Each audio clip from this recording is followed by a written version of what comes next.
And the 101st consecutive sellout, Rob, at Owen Field. A top 25 matchup to get the Big 12 slate started for these two squads.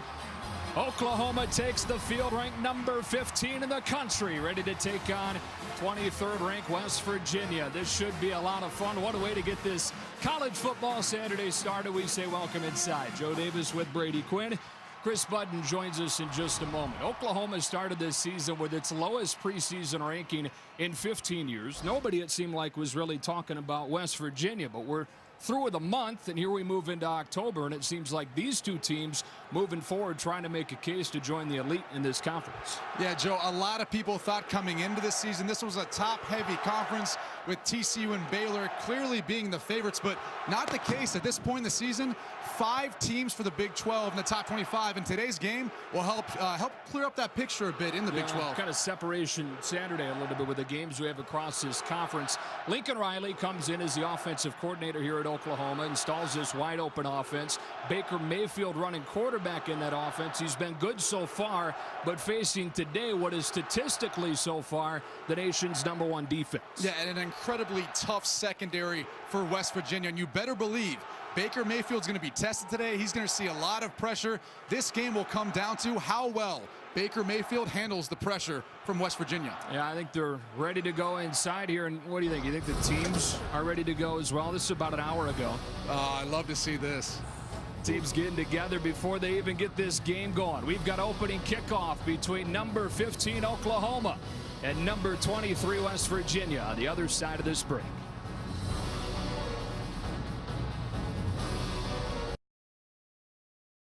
One play to the side. Boykin throwing. It was pulled in. Green caught it. Do you believe it? Kansas State hangs on for the winning triple overtime. Pistols firing. Touchdown Oklahoma State. Beautiful grab by Corey Coleman. Touchdown West Virginia. Touchdown Sooners. What a start to this Big 12 season it's been. FS1 College Football is presented by Geico. And what a big Saturday this is to separate things near the top of the conference. These two unbeatens get it started. TCU tries to take down Texas in Fort Worth. Going to be a lot of points between Tech and Baylor. And when we finish here on FS1, it's K-State and Oklahoma State. Let's go down to Chris Budden. Well, Joe, you can find branches of the Mike Leach coaching tree all over the country. And today you'll see two on the sidelines facing off. Dana Holgorsen was the offensive coordinator under Leach for several years, while Lincoln Riley was an offensive assistant. Riley told us yesterday that him and Holgorsen used to sneak off into the rooms and develop new offensive schemes to pitch to Leach, and then Leach quickly threw those out the window. But since then, the two have gotten a chance to modify their own versions of the air raid offense, which you will see displayed out here tonight. They are two of the top 15 offenses in the country. There's Bob Stoops, 17th season at Oklahoma, Big 12 titles in 8 of his 16 years here in Norman. West Virginia won the toss. They'll receive. Gary Jennings goes back with Shelton Gibson.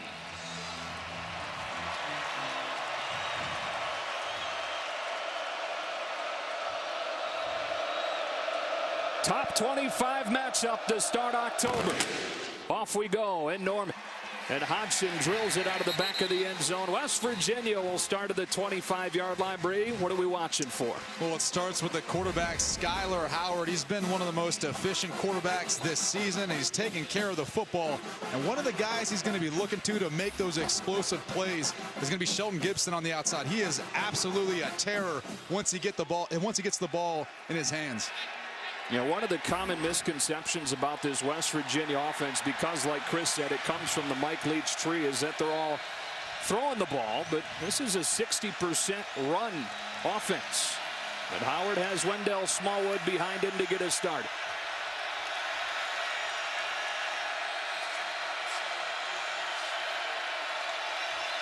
He'll throw on first down. Well protected, taking a shot, covered well. And it's second down. Sanchez running step for step with Javon Durant, who they wanted to get over the top at some point today. Second down. Well, Zach Sanchez struggled a bit versus Tulsa last week. he's obviously a guy that West Virginia wants to target early in this game and see if he's willing to give up any more balls downfield. Yeah, this entire secondary struggled against Tulsa. Gave up 427 yards through the air. On second down, they motion the back out and throw it outside to Devontae Mathis. Made his first career start last week and in the lineup to begin this one. Tackled by Zach Sanchez and an early third down and short. And West Virginia going right back at Zach Sanchez. Clearly they saw something they liked on film last week. Oklahoma has back Jordan Thomas, number 7 at cornerback, who was suspended a week ago. Smallwood off of the read play, spins his way for a first down, gets popped, but has enough for a first down, and West Virginia converts its first third down.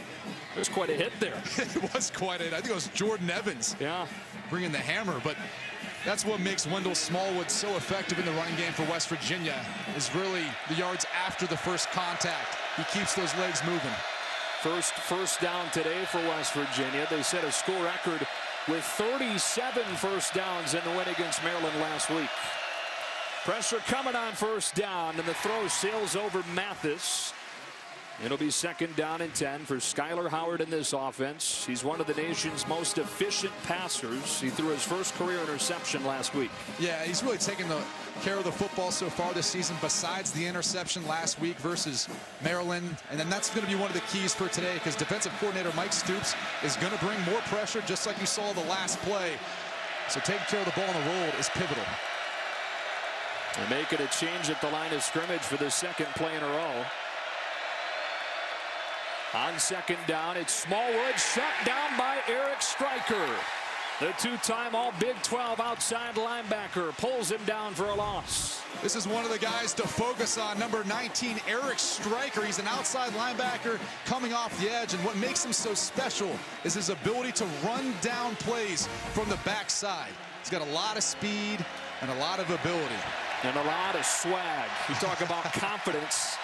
Eric Striker's got it. Third down and long. Howard scanning the field. He'll take off and get pushed out of bounds. It was Tapper that got there first.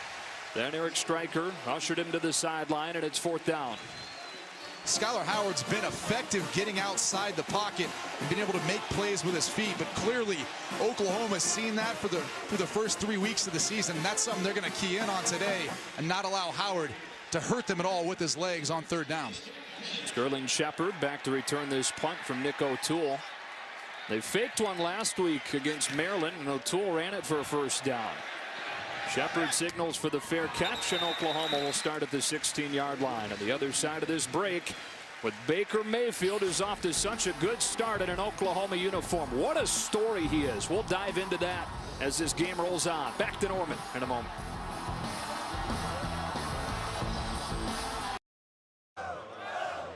One of the reasons people don't like the early start times is they argue that the crowds aren't as fired up, but it's been a great atmosphere in here over the first couple of minutes. Oklahoma ready to take the field offensively. Brady, what are we watching for? Well, Baker Mayfield's been absolutely electric so far this year, not only through the air, but on the ground with his legs. And he's got a solid 1-2 punch in the backfield with Perine and Mixon, and they're going to help take some of the pressure off of Baker Mayfield with providing balance to this Oklahoma offense. It was Perine's breakout game against West Virginia last year, but the question today is, in this new system with Lincoln Riley as the offensive coordinator, more of an air-oriented attack, how willing are they to try and pound West Virginia?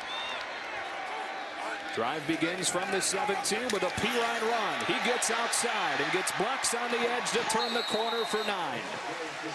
Terrell Chestnut pushed him out of bounds, and it's second and short. One of the things I like most about what Lincoln Riley's doing so far in the first play of this game is putting Perine back in the pistol where he can get downhill running. He's been kind of playing more to the side of the quarterback and has been struggling to get more downfield in the running game. Mayfield strong arm to the outside and has D.D. Westbrook, one of the nation's top JUCO transfers, with a gain of 19 and an Oklahoma first down. Westbrook, the second leading receiver on this team, he provides nice balance to their passing attack, putting Sterling Shepard on one side of the field and Westbrook on the other. So 2 plays and a first down to the 45. Mayfield making changes at the line. Pirine into the arms of Wachuku.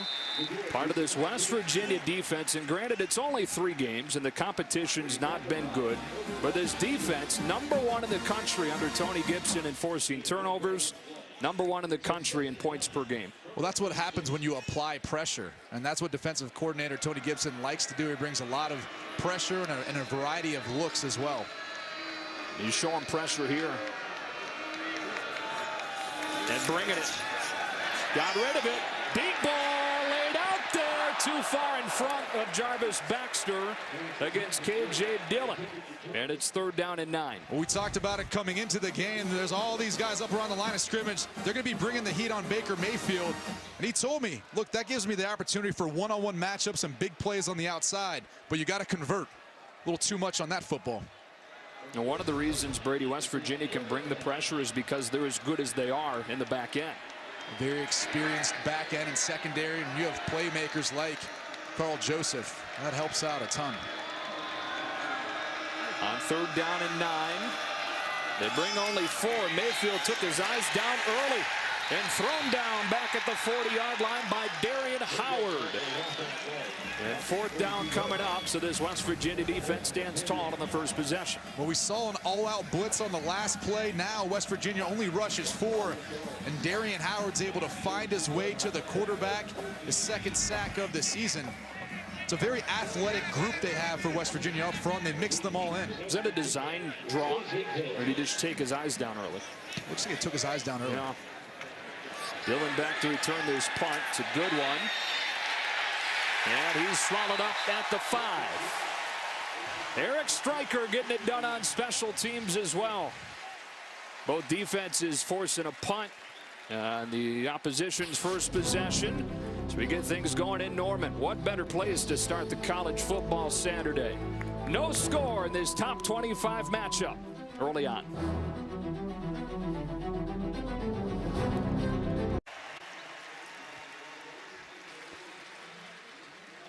Back here in Norman, no score in the first quarter. Joe Davis, Brady Quinn, Chris Budden. On a beautiful day for football. Big 12 opener for these 2 teams. West Virginia facing its biggest test yet in its first road game. And the first of 4 against teams currently in the top 25.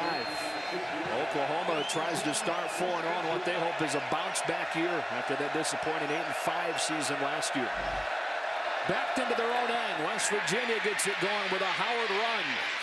Read his block well and got 5. He runs better than people give him credit for. Yeah, much better than people give him credit for. He's not the fastest guy, but he's very decisive when he does decide to run, and he knows where he's going. He gets help. The outside wide receivers do a good job blocking downfield.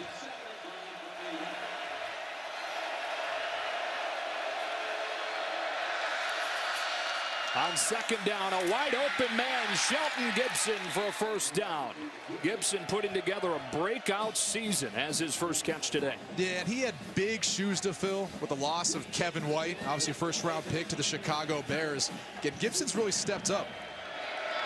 Dana Holgorsen told us, man, when that ball's in the air, there's no one faster on the field going after it. Mario Alford as well. They lost from last year.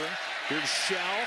And he's shut down by the Big 12's leading tackler, Dominique Alexander. He's been a starter all 3 seasons at OU and dropped him for a loss of 2, 2nd and 12. Yeah, and credit the defensive front for Oklahoma. Matt Diamond, Charles Tapper, Matthew Romar. Those guys do a nice job of eating up the offensive linemen and allowing Dominique Alexander to make plays. Shell motions out. Howard has all kinds of time to throw, and it's broken up by Stephen Parker as he looked for Jordan Thompson. Parker's a nice player.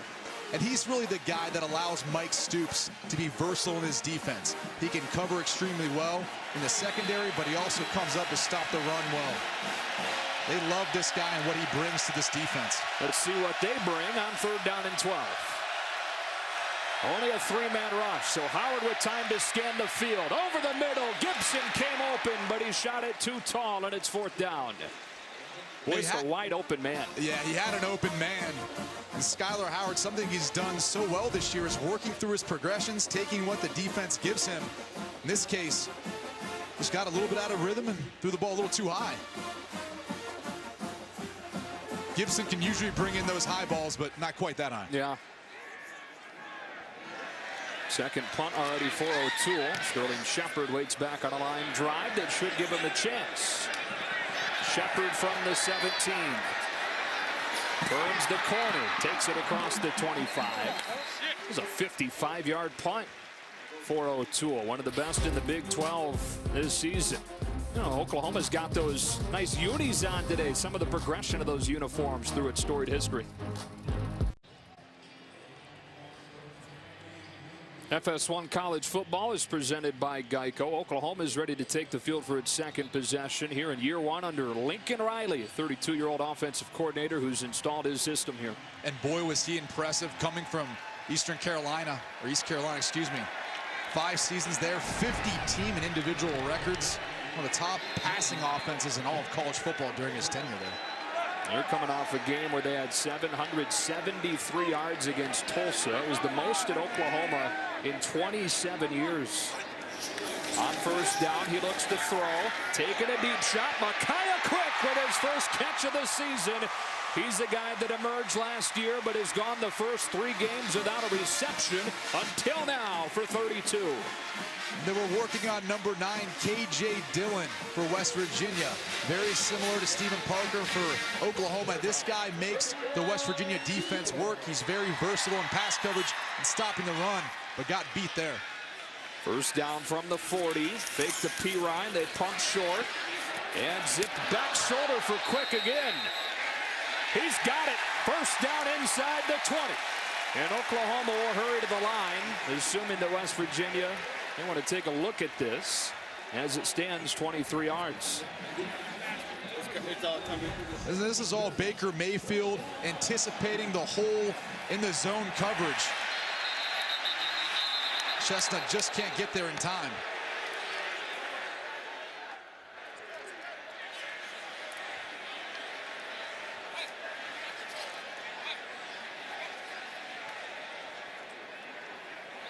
Well, it's going to be a matter of whether or not he had possession before his back hit. The key part to this is it was called a catch on the field. Has to be indisputable evidence that proves that he was out of bounds before he maintained possession of the football. So he qualifies for the catch in bounds by having both feet down, but was he on the sideline, any part of his body, when that ball was possessed? His hip or his shoulder might have touched down. Alan Eck, our referee, dialing in, trying to figure out what's going on. And I'm sure Mike Pereira back in Los Angeles, our rules expert, has an opinion on this one for us. What do you see, Mike? You know, we talked a lot about this week, actually, about having indisputable visual evidence to overturn, going beyond a shadow of a doubt. What you want to look here is the left hip, the rear end, whatever you want to call it. Is it out of bounds at the same time that he touches the ball? Does he get possession of it first? And you take a look here. Now, the knee was in bounds, but it looks to me like the rear end, the butt is down. However, let's get to where replay was, because we had some situations last week in college football where they overturned things without indisputable visual evidence. So I'm sure they're taking a look at this now to see if there is. You know, to me, it might be one of these that stands, although if I had to make a judgment on it, I'd say that the left hip is down. So, Mike, you're saying that it should be overturned and should be incomplete? Yeah, I mean, that's basically, yes. I would say if I had to call it on the field, I would call it incomplete. But Brady, I think there was a notice that went out this week. First out. Go ahead, Mike. And that's where they are. That's where they are in college football right now, where they're going to let it stand unless it's absolutely indisputable. And I can't blame him for that. Yeah. All right, Mike, we appreciate the insight on that. So it stands as a 23-yard completion. Back-to-back receptions for a guy that went the first 3 games without one. And first down at the West Virginia 17. But the Mountaineers this season have not given up a point in the first half. Oklahoma's on the move with Joe Mixon in the game now. Look out for pressure. They're bringing it, trying to beat it. Over the top. Andrews can't run under it.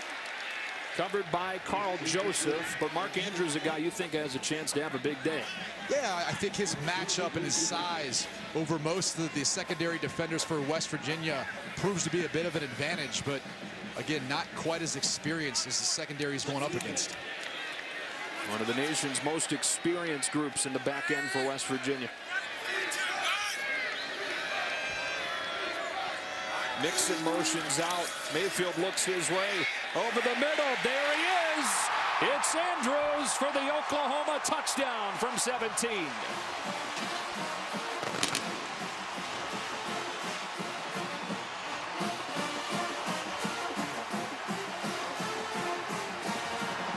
They're going to call this a jerk route. You're going to have Mark Andrews run across the middle of the field. He hesitates, then he gets vertical, finding the void in the zone defense. Good patience by Baker Mayfield to wait on Andrews to clear through the coverage. Extra point from the freshman Austin Seibert is there. And for the first time this year, West Virginia trails, giving up their first half points of the season. Andrews with his third touchdown in the last 2 weeks. And the Sooners out in front of number 23, West Virginia.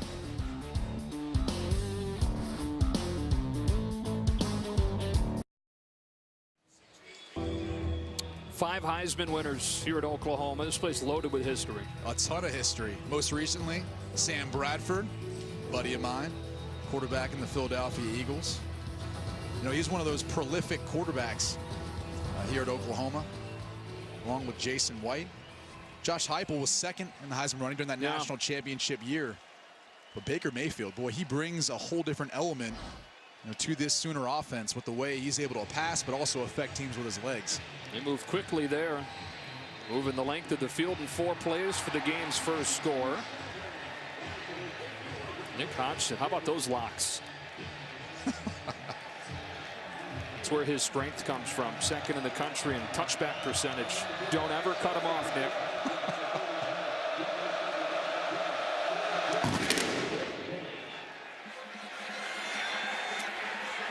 And they will take an knee and start at the 25-yard line. Speaking of Heisman, how about our Nissan Heisman watch? Think Leonard Fournette's going to have a decent day today? He might. He's going up against one of the worst rushing defenses in the country in Eastern Michigan. Ypsilanti, your parts, but I can only imagine the numbers he's going to put up after his record-setting performance so far this year. Some other guys who got a chance. Nick Chubb, he's got a tough one today. I think a big game versus a very formidable opponent in Alabama could go a long way. In this one, West Virginia trying to get the offense going. 4 plays, 5 yards. Oklahoma shows edge pressure. They run away from it. Stryker trying to run it down. And a good penetration from that Oklahoma defensive line to stop Wendell Smallwood. It's interesting. Mike Stoops talked about wanting to keep his base defense on the field so he could get Eric Stryker, number 19, and 23, Devontae Bond, on the field at the same time. He didn't feel as if putting them in versus more wide receiver looks allows him to be able to stop the run quite as well. Howard scans the field, gets through his progression, and then has to heave it out of bounds. How about the start to this game for the Oklahoma defense, which gave up more than 600 yards against Tulsa 2 weeks ago? And credit the secondary. I mean, there was no one open. That was only a 3-man rush. And Oklahoma had everyone for West Virginia on lockdown. Howard with nowhere to go with the football. He's 2 for 7. And looks at a 3rd down and 6. 4 receivers into the near side. There's a flag down as he finds Smallwood. He puts his shoulder down with enough for a 1st down, but a flag in the West Virginia backfield.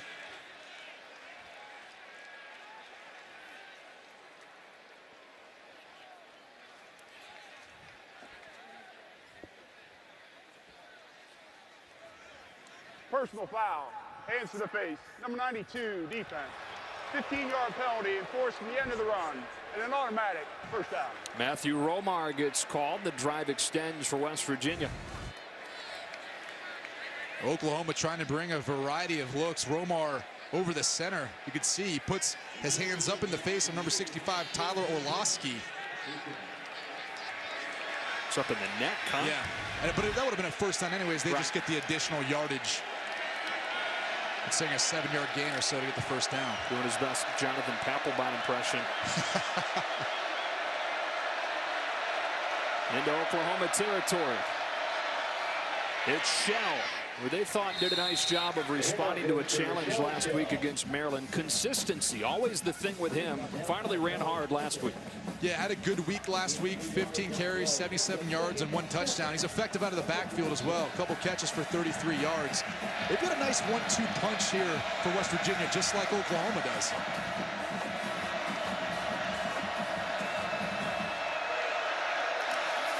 They fake the shell, and on the boot, there's room. Nice job by Jordan Thomas to shed the block of Shelton Gibson. If Gibson had gotten the block, there was nobody out there. Yeah, usually the wide receivers for West Virginia do a nice job of blocking on the perimeter to allow the running backs and even Skyler Howard to get downfield. That time, Oklahoma defense did a nice job of getting off and getting a stop. 3rd down and 2 for West Virginia.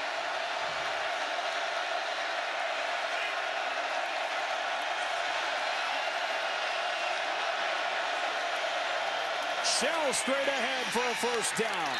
6 blockers on 6 in the box, and they move the chains. In a bit of a funky formation, you actually have all 3 wide receivers to the top of the screen. And Russell Shell's just going to take the ball to the open side. You really got to credit the West Virginia offensive line. They do a nice job of getting movement up front. Howard in rhythm, double clutches and throws an interception. It's Jordan Thomas. Only the 2nd interception this season for the Oklahoma defense, and it comes from the sophomore from Klein, Texas.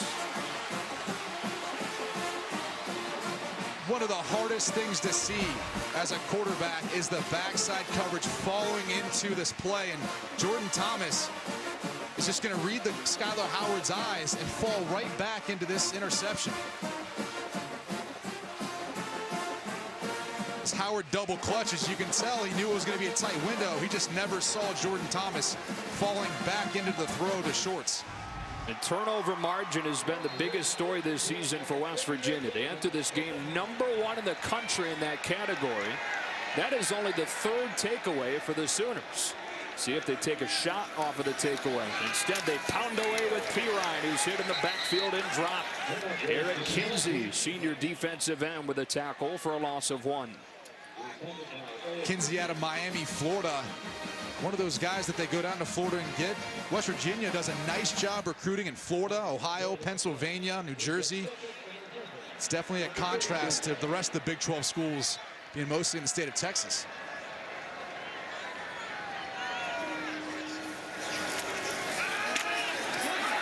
Mayfield to the sideline for Westbrook. Incomplete. He juggled it as he tried to get a foot down. So 3rd down coming up for Oklahoma.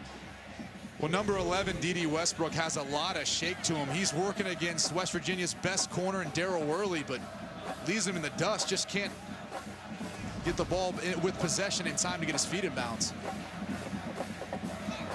This is a spot here, 3rd and long, where Tony Gibson will lick his chops. Oh, yeah. He just waits for these opportunities. See how many they bring. 5. Trying to beat it. Westbrook's got it. And then it came out with Carl Joseph like a heat-seeking missile. One of the hardest hitters in the nation made sure that it became 4th down.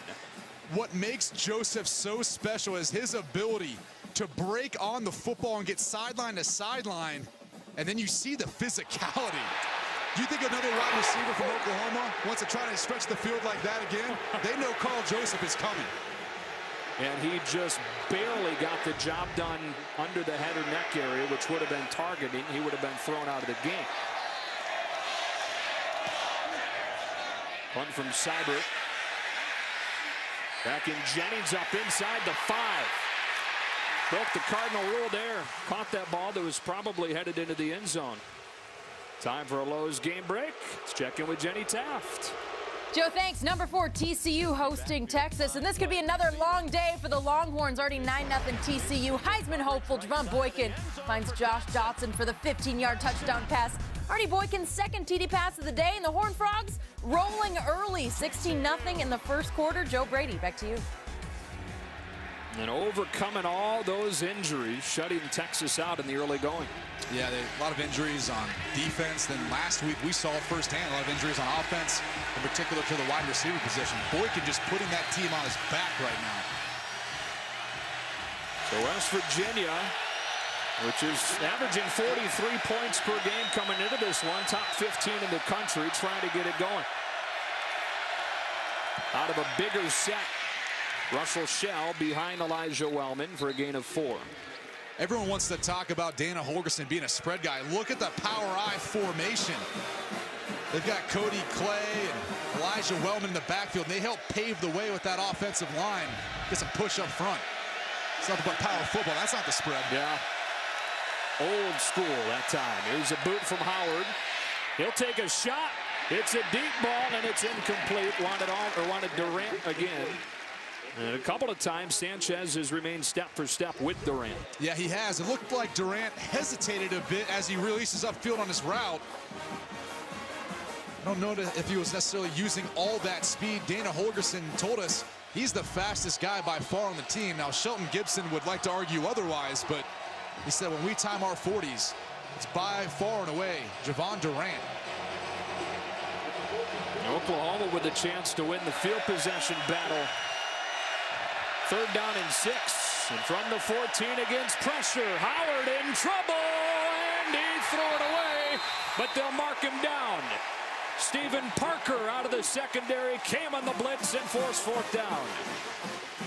We talked about Stephen Parker earlier.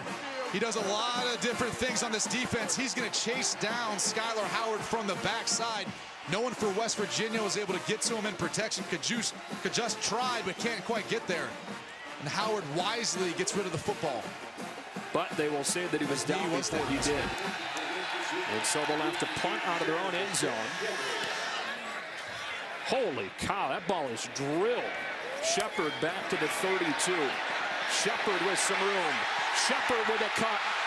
Sterling Shepard into West Virginia territory. Navigating his way to the 41 on a 26-yard return.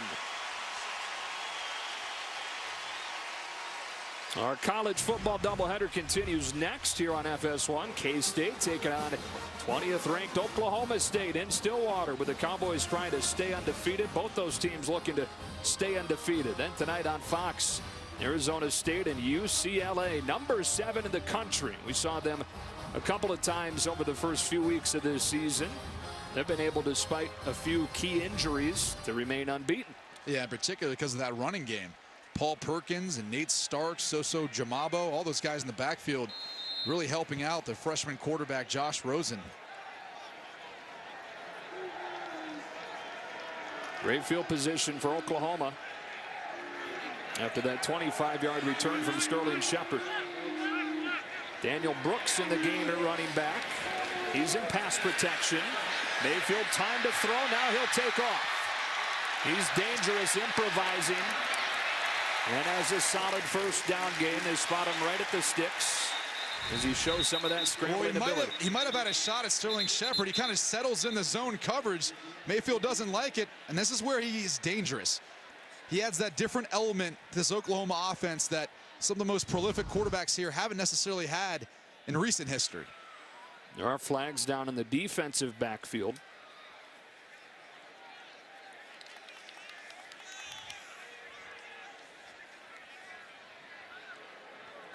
After the play was over, unsportsmanlike conduct, number 11, offense, 15-yard penalty. It's 2nd down. That was number 11's first unsportsmanlike foul. That's significant because if he gets a second, he's thrown out of the game. D.D. Westbrook moves him back 15. It looks like right there, D.D. Westbrook takes a bit of a cheap shot at Daryl Worley in the back end. Got 8 officials now on these crews. They're going to be able to pretty much see everything for the most part. It was a gain of 9, so it would have been 2nd down and 1. The 15-yard penalty is tacked on at the end of the play. So instead of 2nd and 1, 2nd and 16. Perine's back in. He's got it. Into the arms of K.J. Dillon for a short gain, and it's 3rd down and long. Samaje Perine with a little better hold there on the left side of the offensive line. A little change up this week. Derek Farniok playing a left guard, and big Orlando Brown. They call him Zeus because he's so big.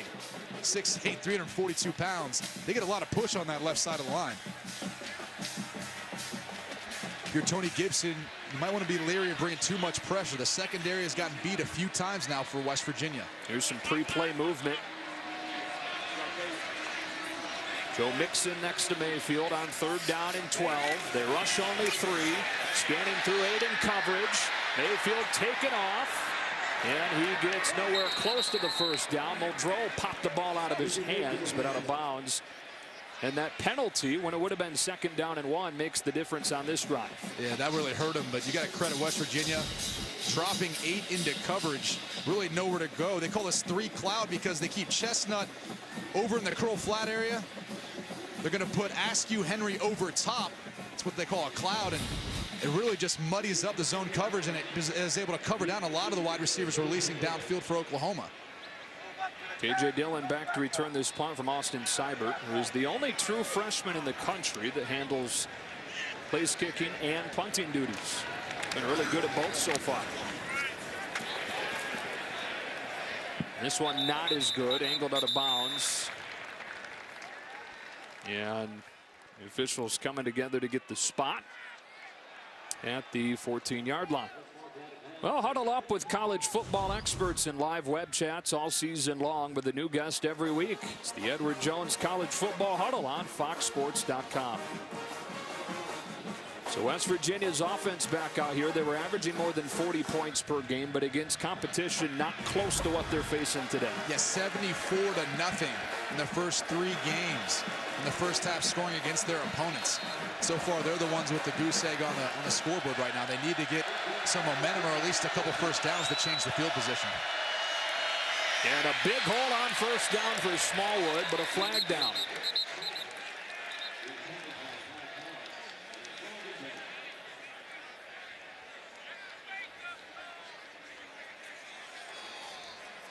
Personal foul. Hands to the face. Number 92, defense. 15-yard penalty enforcing the end of the run. 1st down. Second one we've seen on Romar. Romar's right here on your screen. Again, 2nd time this has happened against Tyler Orlowski. And the reason that those personal fouls combined for Omar don't include an ejection is because they were inside the play. You have to have 2 post-play unsportsmanlike conducts to be ejected. Smallwood hit in the backfield, spins off contact and gets 4 or 5. Charles Tapper finished him off. What a nice job to turn nothing into something. Yeah, unbelievable by Smallwood. I mean, the coaches had nothing but amazing things to say about this kid. He's smart, he's tough, he just has the right demeanor every time he's running the football. Howard pulls, Striker so athletic, stays right with him. No gain, and it's 3rd down. Skyler Howard was trying to read number 19, Eric Striker there. That's a poor read if the guy who you're reading actually ends up making the tackle in the zone read. Personal foul. Face mask. Number 19, defense. 15-yard penalty at the end of the run. 1st down. Another 15-yard penalty on Oklahoma. Watch Eric Striker right here coming off the edge. This is who Skyler Howard wants to read in the zone read scheme. And if he's the guy who ends up tackling you, you should probably hand that football off. But fortunately for Howard, he had a face mask. Baited him a little bit, didn't he? I don't know about that. I think Striker was just trying to grab anything he could to get him down. I'm talking baiting him to pull. Oh, no. 4 15-yard penalties on Oklahoma. He does give this time, and Shell hits the hole hard for a 1st down inside the 30. Russell Shell for a run of 16 yards before Sanchez brought him down. Defensive coordinator Mike Stoops brings a blitz from the field, and what that does is creates a seam for Russell Shell and the West Virginia offense on the right-hand side. Nice job by Kyle Bosch and Marcus Lucas up front, creating a running lane. They line Elijah Wellman up at tight end here. And flags come in late. There's another 15-yard penalty. This one will go on Charles Tapper and will be the 5th on Oklahoma in this first quarter. There was also a flag at the start of the play, which is either going to be a false start or an offsides, depending on whether or not Tapper was drawn off. Offside with contact, number 91 defense. 5-yard penalty. Unsportsmanlike conduct, number 91 defense. We're throwing the quarterback to the ground. Half the distance to the goal. Automatic first down. I mean, holy cow. First, unsportsmanlike foul. And Charles Tapper is a guy that they're really looking forward to picking up his play. Mike Stoops talked about the fact that he's a guy that we need to create more pressure in the passing game, but it has to be in between the whistles, not after them. Or before them, for that matter. 6 penalties for 80 yards in the first quarter. First down and 10 from the 11. West Virginia threatening. It's Shell. Down to the 5 or 6. They can get a first down here. The marker is inside the 1. It'll be second down and 5 as this first quarter clock winds down. West Virginia brings in number 28, Elijah Wellman. He's their fullback, guy responsible for helping to pave the way for these running backs, in particular down the red zone where they really like to run the football. Shorts goes in motion. And Devontae Bonds stops Shell to bring this first quarter to a close. It's 7-0 Oklahoma, and it'll be third down and 4 for West Virginia at the Oklahoma 5. And the other side of this break in this top 25 matchup at Memorial Stadium.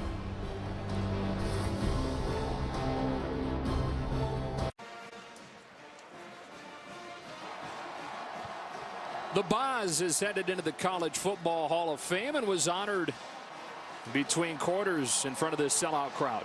Only 2-time Butkus Award winner. People always talk about those 1985 Bears. What about that 1985 Oklahoma Sooners team? The Boz, honor thy Saturday. He's one of those football gods up there, huh? He's a groundbreaking jersey guy, showing the six-pack, right? He's kind of the trailblazer in that department. And the hair. Yeah, that was sweet, too. You're rocking that now. Anyways, big play. Defense could use him here on a third down and 4 at the Oklahoma 5.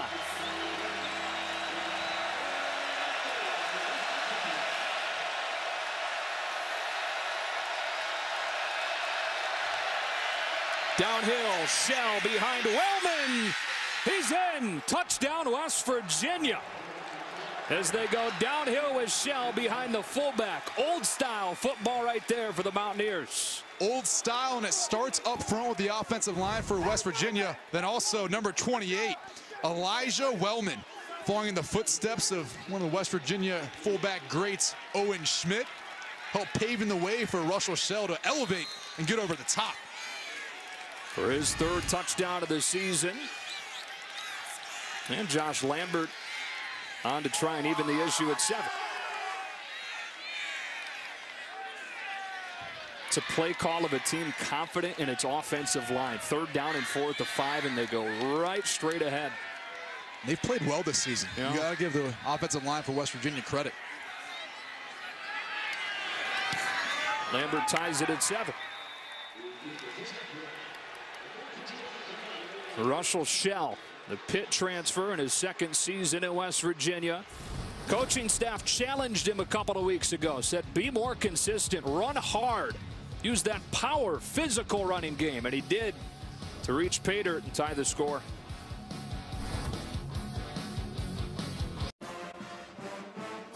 Well, let's take a look at that last touchdown. Why do you run the football? Because Oklahoma's got 3 defenders on only 2 wide receivers.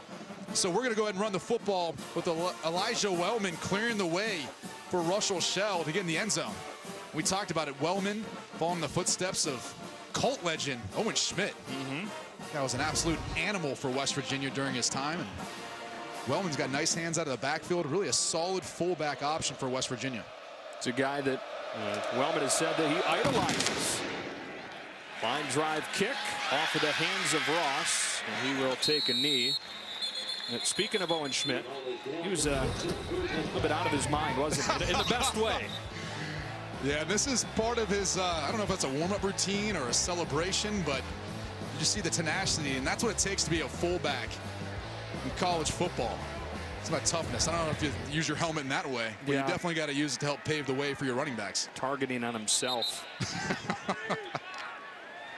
He used to hit himself so hard. He'd make his nose and his forehead would bleed. It is whatever it takes to get you ready. Yeah. I tried it with my headset, but it's kind of flimsy. It didn't do much. Didn't really get me going. 7-7 game, 25-yard line. Baker Mayfield in this Oklahoma offense against the nation's #1 defense in the month of September. Play action on first down. Looking over the top on the post pattern. Worley in coverage. Westbrook flat throwing for the catch. First down inside the 35 on a completion of 42 with a flag down.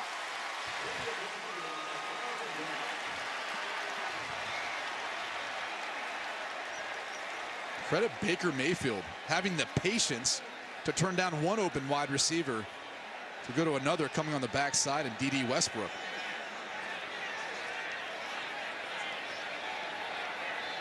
Busy day so far for Alan Eck.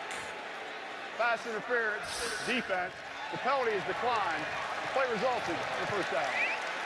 Number 7, Daryl Worley in position, but just too much contact towards the end before the ball got there. We've seen Oklahoma take several shots against this aggressive defense so far.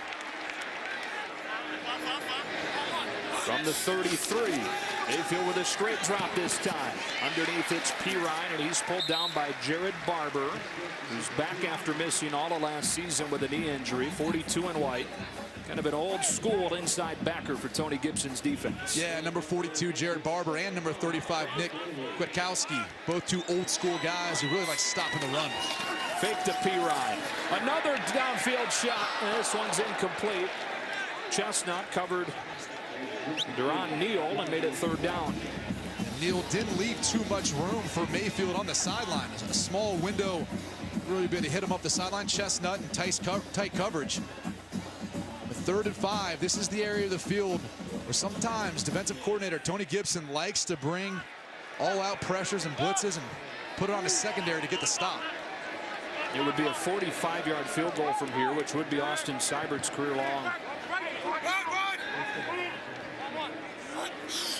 He does bring heat. Mayfield gets rid of it. Broken coverage. Touchdown, Sterling Shepard. West Virginia gambled, and Oklahoma made him pay to retake the lead from 28.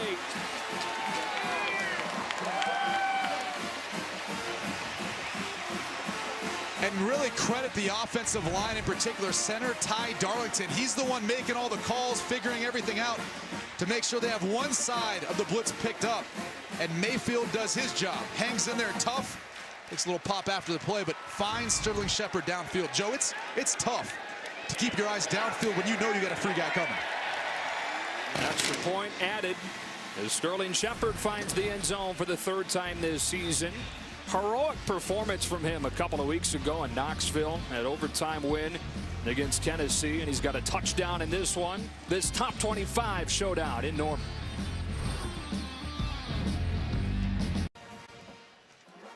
Sterling Shepard with the touchdown catch. Oklahoma's back in front. Let's go back to the touchdown and just listen into this communication. Yeah, do two things. Watch and listen. Watch the route by Sterling Shepard, running a slant and go, and listen to the communication on the offensive line, picking up the blitz on the right side.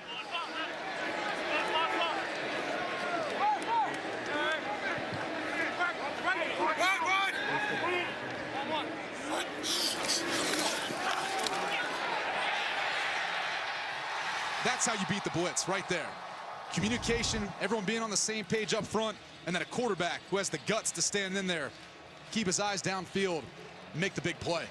How about the work from our audio crew? Pete Clark in the truck, Craig Lennox up here. They're all over it. Those great sounds of this great atmosphere.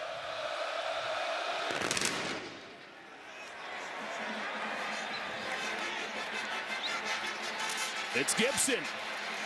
There's a flag down as he spins free. Another flag comes flying in as he takes it back to the 36, but likely coming back.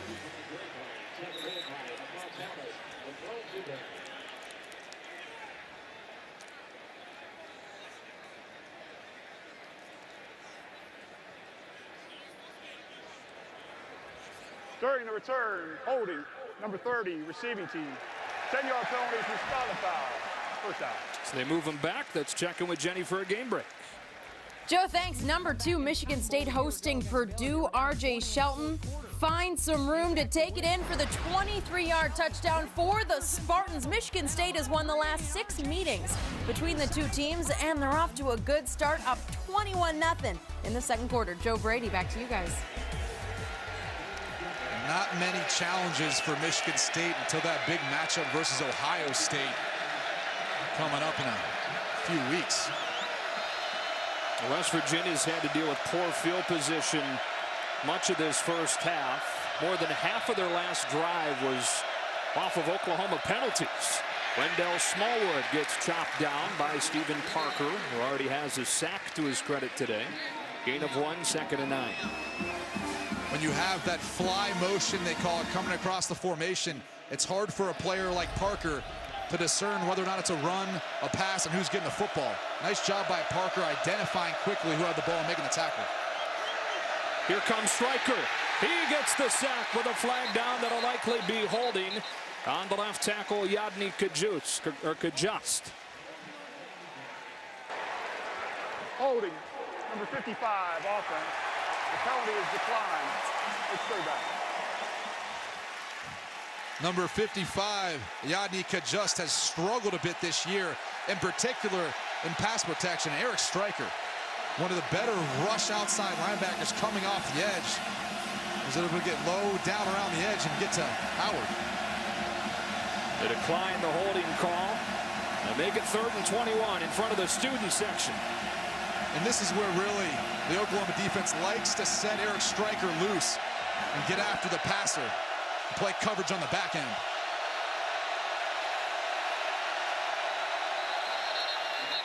Whistle before the ball was snapped. Delay game. Offense. After this is going to go. It's third down. That felt fast. Yeah. Clearly, Dana Holgorsen thinks that the play clock wasn't reset. And I might agree with him. It just felt a little fast. That's that quarterback spidey sense.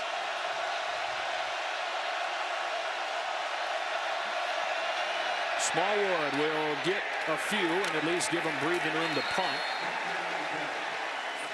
Oh my, flag comes out. Who's this one on? Recent history would tell you it's on Oklahoma. The reaction would tell you it's on West Virginia. Alan Eck.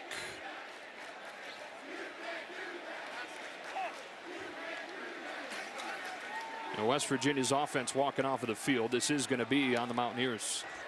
After the play was over, personal foul, late hit, number 57, offense. After this to the goal, the down count, it's 4th down. So much for that breathing room for the punt. Yeah, Adam Pankey, redshirt junior for West Virginia. Little extracurriculars there at the end.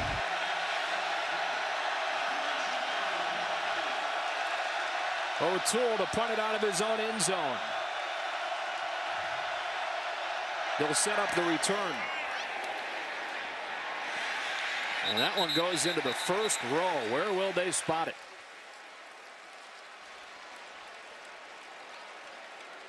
Still going to the 41.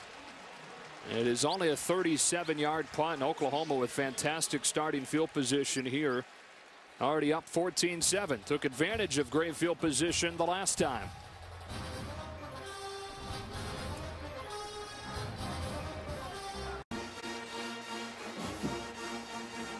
FS1 College Football is presented by Geico as we welcome you back to Norman, Oklahoma. The Sooners trying to jump out in front by 2 scores. Excellent starting field position at the West Virginia 41. Third time that they've started a drive in West Virginia territory today. It doesn't matter if you're the first-ranked defense in the country or the 125th-ranked defense in the country.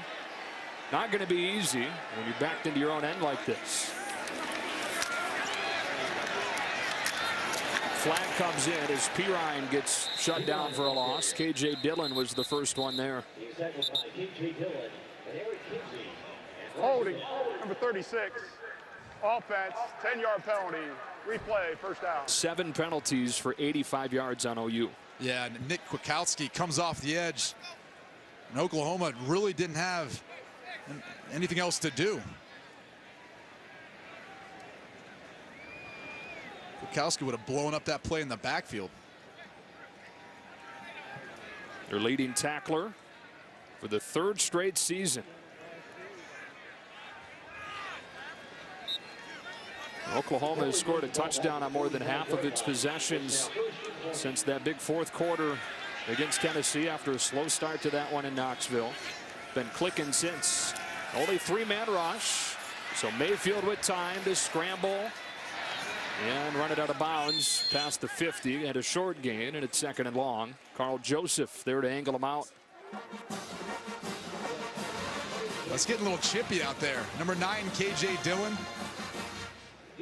Up in press man-to-man coverage versus Sterling Shepard. Gave him a little something extra there. Watch right here in your slot. Fakes the blitz and then a little shove out there. Get out of my way. They were chirping before the game. They now were. It's getting a little bit more intense down there on the field. I was worried. You went down for your pregame visits on the field. I thought you were probably in the middle of it all day, and Mayfield with room to take off and slide down. And Kwiatkowski, it was almost as if midway through that lunge, Kwiatkowski remembered he's defenseless. I can't hit him. Well, Baker Mayfield does a nice job of trying to sit in the pocket. That's just too much green grass not to take advantage of his athleticism. You said it, Nick Kwiatkowski. No one wants to allow that guy to get a full head of steam coming downhill and get a hit on you. Including West Virginia, because that likely would have been targeting sliding quarterback defenseless. On 3rd down and 12, they only rush 3. 8 in coverage. Mayfield slips a tackler. On the roll, scramble drill is on. Boy, he fired a dart. Did he get his feet down? He did. First down. And an injured player over there making the catch is D.D. Westbrook.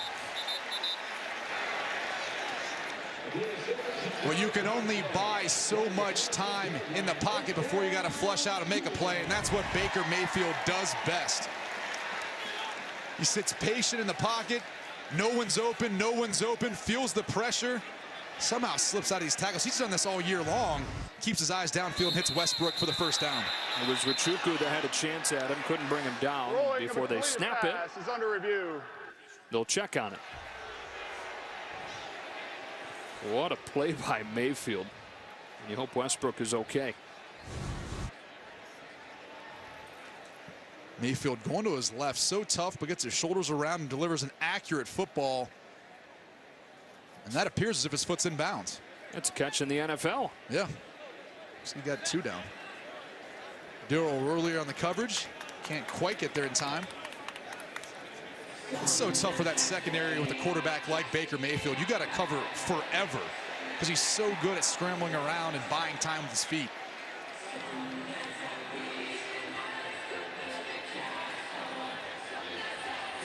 And this call should be confirmed quickly.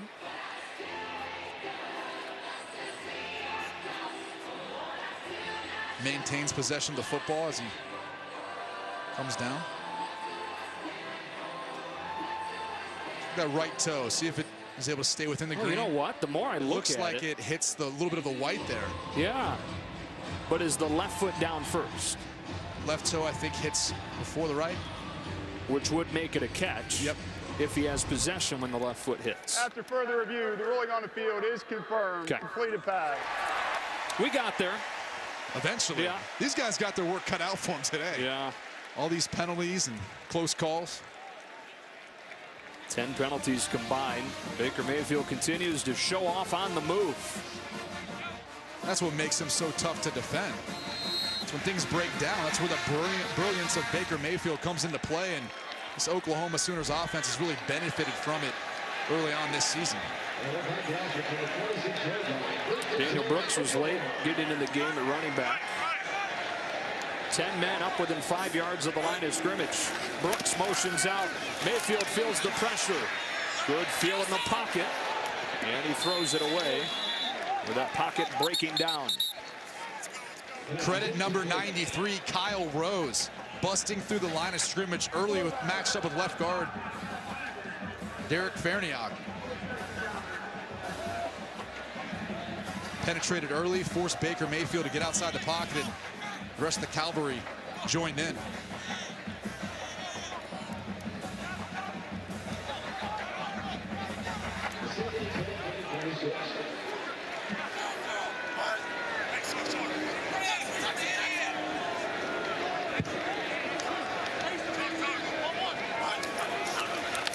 Pirine. Tackled by Kwiatkowski. Got 3, 3rd down and 7. Kwiatkowski's so fast to fire through those running lanes. There's going to be a big collision eventually between Samaje Perine and Nick Kwiatkowski at some point in this game. KJ Dillon said earlier this week that trying to tackle Samaje Perine last year was like trying to tackle a laundry cart. Can't say I have any experience ever doing that. Never tried. Probably never will. 3rd and 7. Mayfield to throw against an all-out blitz. Incomplete. In and out of the hands of Meade. Pressure came from Carl Joseph. Little bit behind him. Probably still should have been caught. West Virginia got burnt before, but watch all the bodies coming at Baker Mayfield. Tries to hang in, but the ball's just a little bit behind Jeffrey Meade. Daryl Worley beat off the line of scrimmage. Meade can't haul it in. 40-yarder coming for the nation's #1 kicking prospect coming out this year, Austin Seibert. And he remains perfect. What a weapon this kid's been. What a career he's going to have here at Oklahoma. Sooners again take advantage of the short field, this time with a field goal, and it's 17-7.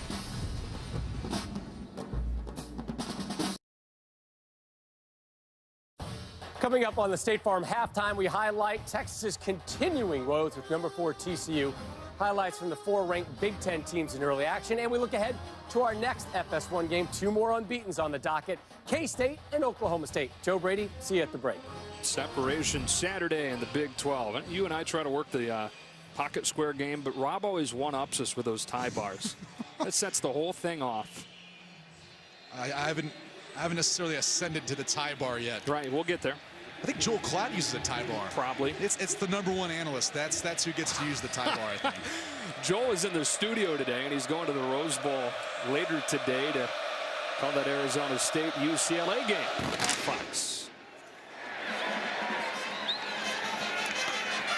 Shelton Gibson. Flag down. West Virginia is going to start this drive at its own 5-yard line, with a holding going to be called on number 19, KJ Myers.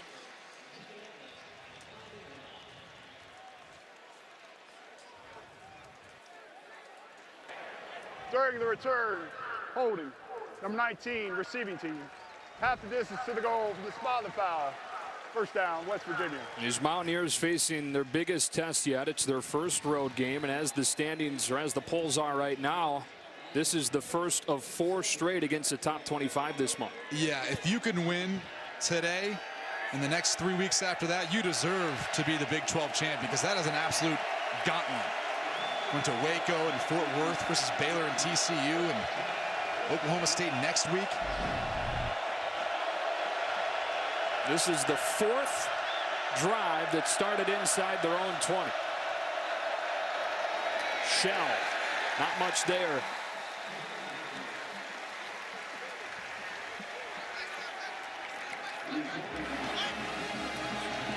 The Oklahoma defense has been able to keep their base defense in, meaning more of those big bodies up front in to stop West Virginia in the running game for the majority of this game so far, and in particular keep Stryker and Bond on the field. They're two better rush outside linebackers. Shell again, and another short game. And West Virginia's backed into its own end like this, and they're not calling the game the way they would if they had better field position. Yeah, first game on the road. Always tough if you're always constantly pinned back. Trying to feel a little bit more confidence under your play calls and not making mistakes. And Skyler Howard struggling a bit in this game, already having one turnover.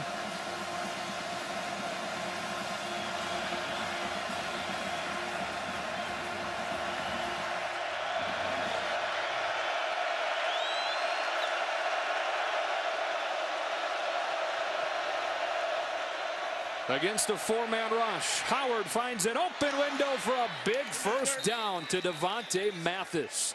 What a huge completion right there.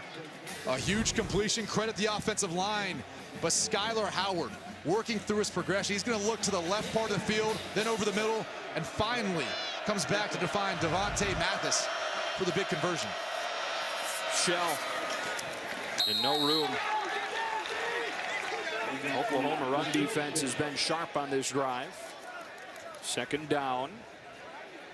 There's certain things Dana Holgorsen does to really help out the quarterback in identifying coverages, and in particular it's formationing plays to give him answers, whether it's man or zone coverage. And you can see three wide receivers to the top of your screen, the tight end down low. That gives you a man zone indication. Helps out your quarterback in his pre-snap, post-snap reads. They're in man here, but it's a run play, so not as big of a deal as Smallwood crashes forward to set up 3rd and 5. Still helps to clean up the box count, understanding how many guys that you can block in the run game. So even helps out with the run game as well and identifying things. And that's part of the reason why I feel like Skyler Howard's been so effective this year and why Dana Holgorsen's been able to put up so many points, so many yards and numbers throughout his time as a coordinator. Converted to 3rd down and long to begin this drive. Now they look at 3rd and 4. Again, well protected. Howard to the sideline. Mathis again, but a flag down.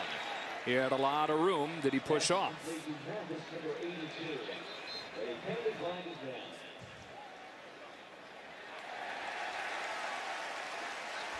He only had 4 catches coming into this game. They've targeted him quite a bit today. It's still the first half. Pass interference, number 82, offense. 15-yard penalty from previous spot. Replay. Thought that looked like a lot of space for him. And you're gonna find Devontae Mathis, the left of your screen, working on Zach Sanchez. Didn't look like he really shoved him that much. His arm extended out like he did, but Sanchez was kind of running to the deep part of the field anyways. So instead of another 3rd down conversion, 3rd down and 19.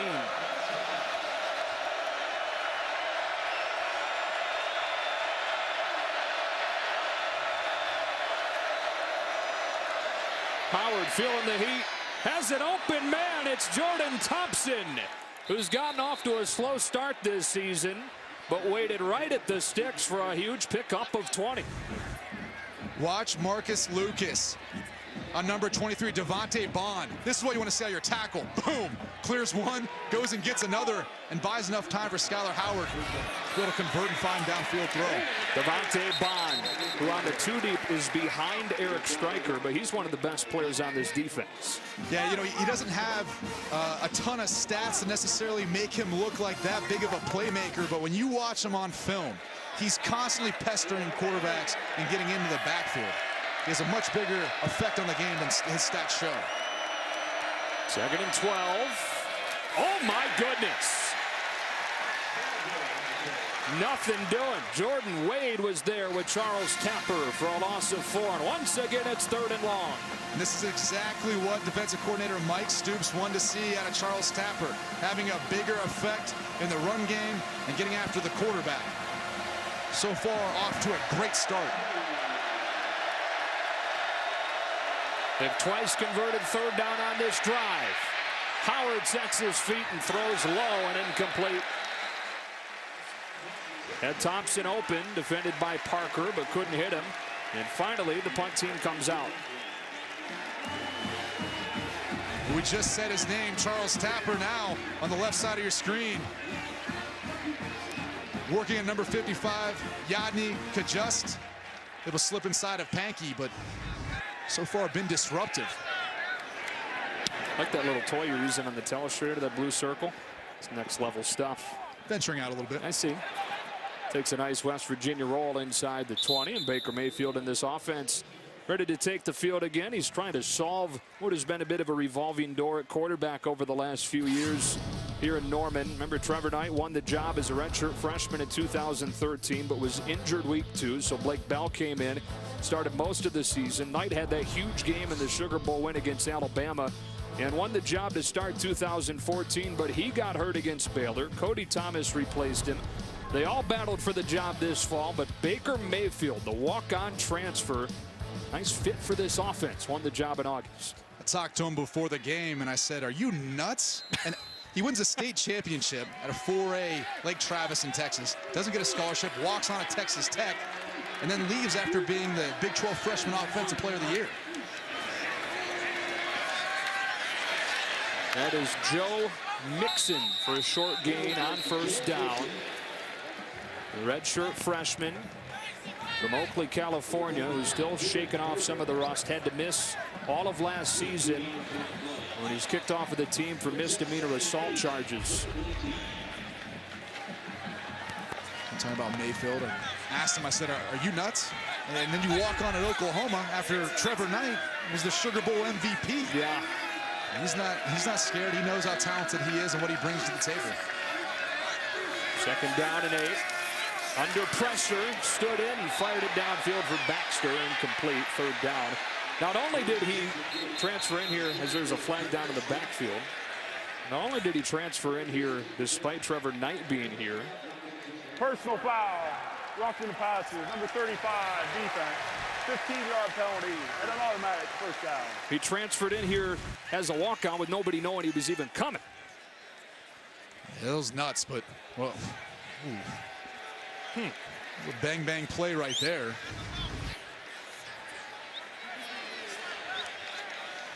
Yeah, I don't know. But, you know, you go back to it, yeah, he's got to be a little nuts considering all the things that he was walking into, but again, he's very sure of himself, didn't really care about who was in front of him or what he had to do to win the job. He knew he would eventually be the guy. Some of those qualities can translate here, right? When you're starting for Oklahoma in front of 80,000 people. Mixon gets 5. Yeah, I think you almost have to be not carefree, but you can't be so concerned and become such a perfectionist that you get honed down by all the things that it means to be the Oklahoma quarterback. Baker Mayfield's done a tremendous job of still keeping the game fun, still seeing more of the kid side of it. Had that memorable comeback in Knoxville, one of 100,000 plus, game 2, to win it in double overtime. 2nd and 6. They bring only 3. Into a tight window he goes for Deron Neal, and an Oklahoma first down into West Virginia territory on a gain of 16. What was neat about that last play was Oklahoma changed their play, and then you look to West Virginia sidelines, and Tony Gibson's changing the defense. Both are playing this cat and mouse game, and Oklahoma got the better hand on that one. They get it outside, trying to take advantage of numbers, and D.D. Westbrook certainly does that. First down to the 35. D.D. Westbrook, coming from Blinn Community College, where he was a National Junior College All-American in 2014, has really come in and emerged as the second wide receiver for this Oklahoma offense. Got a little shake to him. Well, there's a time last year where they were not good wide receiver after Sterling Shepard went down with an injury. They became about an 80% run team. Granted, he had Samaje Perine and Keith Ford, so it wasn't a bad thing. Here's Joe Mixon, and there he goes for his first career rushing touchdown. 35-yarder.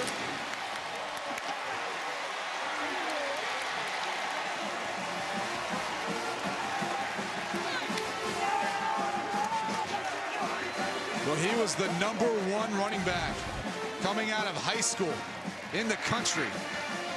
And this is a little glimpse of why. He's got the ability to make one jump cut and the speed to hit through the line and take it to the house.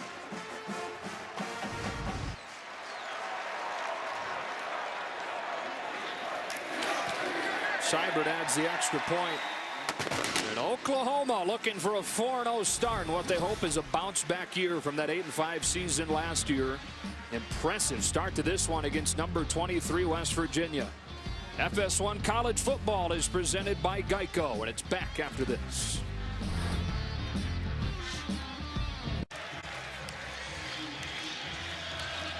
Oklahoma leads West Virginia 24-7.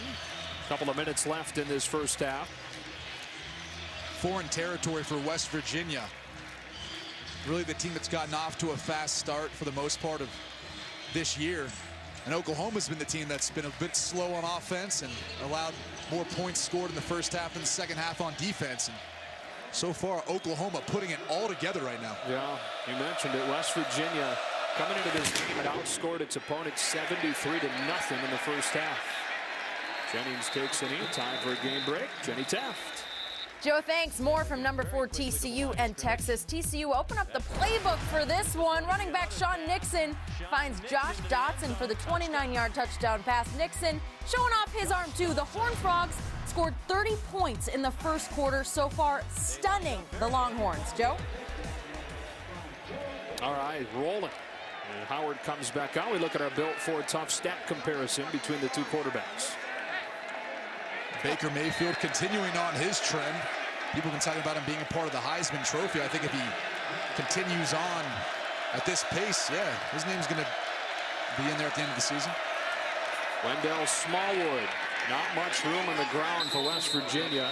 Charles Walker with a tackle. This is a big drive for West Virginia. And this is where you really have to respond as a team. You fought through some adversity. You haven't had great field position, some penalties as well. But now you really got to find a way to make a play. Pressure, throws into it. What a throw from Skyler Howard for a first down across the 42 to kill Shorts. And what I love about it was Skyler Howard hung in there. It took a bit of a pop from Stephen Parker. As he works through his progressions, moves his feet, still remains in a good base to make an accurate throw. Skyler Howard's got a sneaky strong arm. He's very accurate. Reminded Mike Stoops a lot of their quarterback, right, Baker Mayfield.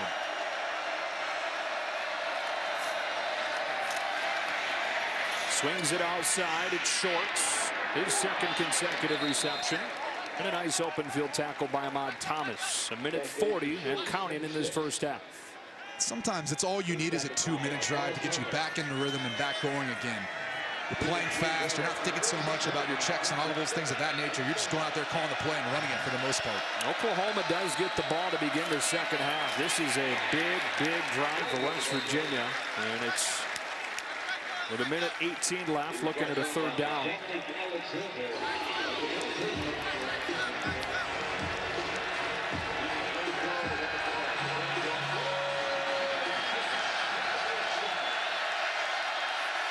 Howard throwing deep, has a man, Gibson, broken up by Jordan Thomas. Gibson had a step on Thomas, who recovered, and it's fourth down. Back after missing a week due to suspension. Watch Sheldon Gibson get downfield, but Jordan Thomas with him step for step and able to go up with late hands is what they call it. Flash him at the end to make the play. Boy, is Oklahoma happy he's back. They gave up more than 400 yards through the air last week, more than 600 yards total against Tulsa. That one bounds into the end zone for a touchback. Only giving up 157 in the first half of this one. October means baseball, and FS1 continues to be your home for postseason action with the American League Division and Championship Series. Don't miss a moment of the drama and history. It all begins Thursday on FS1. Streams live on Fox Sports Go. American League West coming right down to the wire. Should be a fun postseason. How about those Blue Jays? How about it, man? They got Toronto going nuts up there in Canada. Champions of the East. Yankees winning the first American League wild card spot and still waiting on who they'll face. So 46 seconds, 3 timeouts. So you giving it a shot? It always comes down to the first play. If you have a successful first play, you got to let the thing roll. See what you can make out of it. But if it's not successful, maybe just take the time off the clock and wait till after half. More than 200 yards, 2 touchdowns for Mayfield. He hands it off. They'll see what they get. And they're going to like what they get. Got 9. What a huge hit from Joseph on Pirine. How do you knock a guy that's 230 pounds straight down like that? Yeah, Carl Joseph is only 5'11", 190. It's because he plays with great pad level and tremendous speed. Sheesh. Said that he credits his tackling ability, that hard-hitting ability, to his 2 years as a wrestler in high school. Taught him that low leverage. Said a couple big hits in this game. State Farm halftime coming up. Oklahoma's content with his 24-7 lead. Why wouldn't they be? Looking to start 4-0. West Virginia with a rude awakening in their first road game. Right now, we'll send you to Rob Stone and the boys in Los Angeles.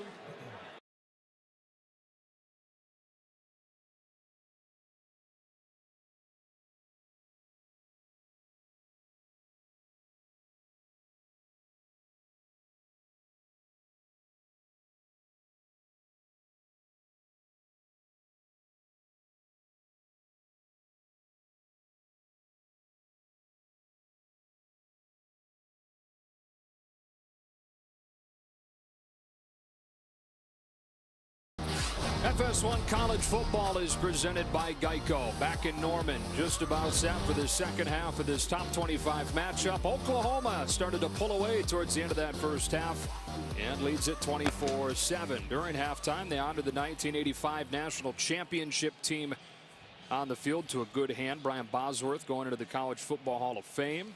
Barry Switzer already there.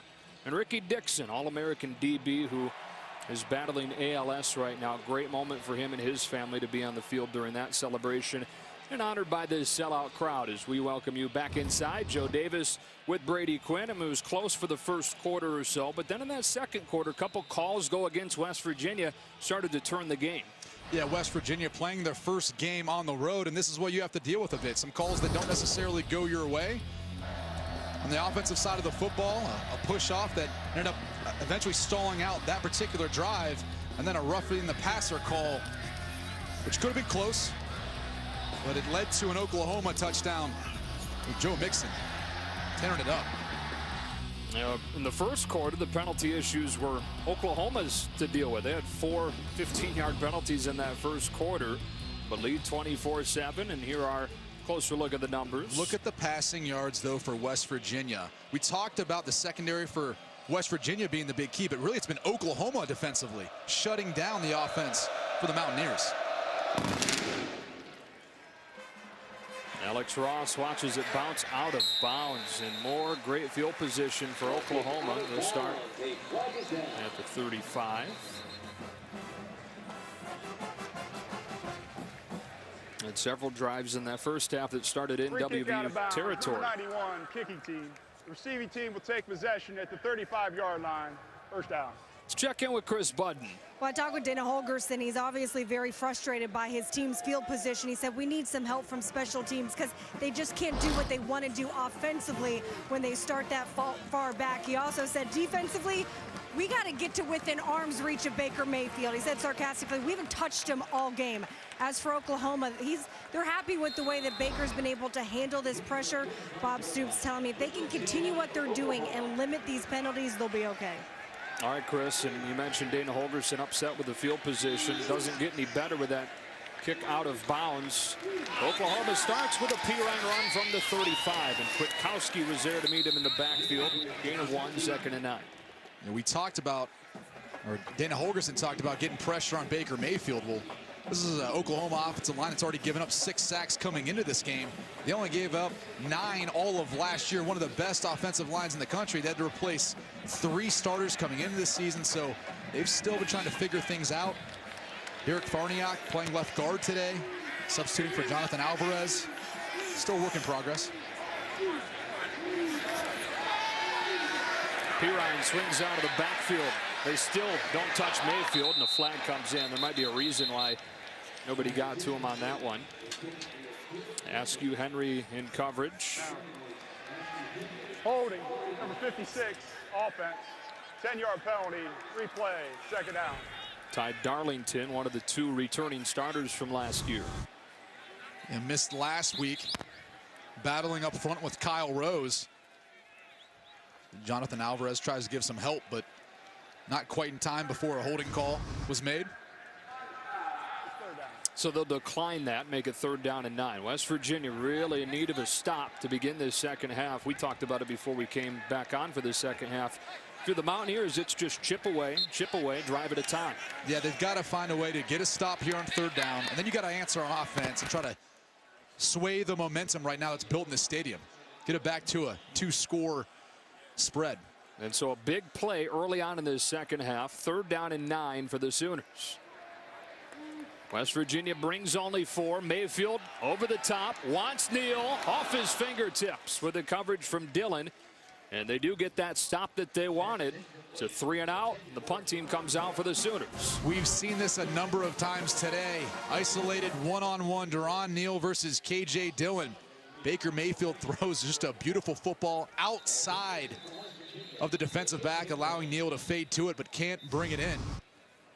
And KJ Dillon, Brady, was back there to return the punt and in some pain, shaking out that right arm, so he'll come off. And they bring Gary Jennings on to return instead.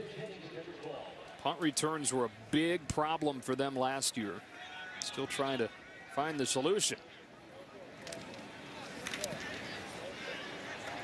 Not a very good punt by Seibert. Jennings picks it up. An excellent job by the coverage teams for Oklahoma after a 42-yard punt.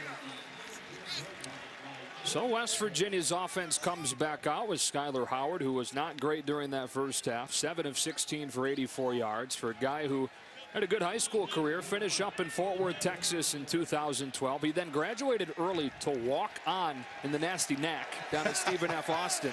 Transferred after a semester to community college, transferred into West Virginia prior to last season. A couple of starts last year, won the job full-time this year. I don't know too many early enrollees to Stephen F. Austin, but obviously a guy who's journeyed it around and got some confidence now at West Virginia with their start this year.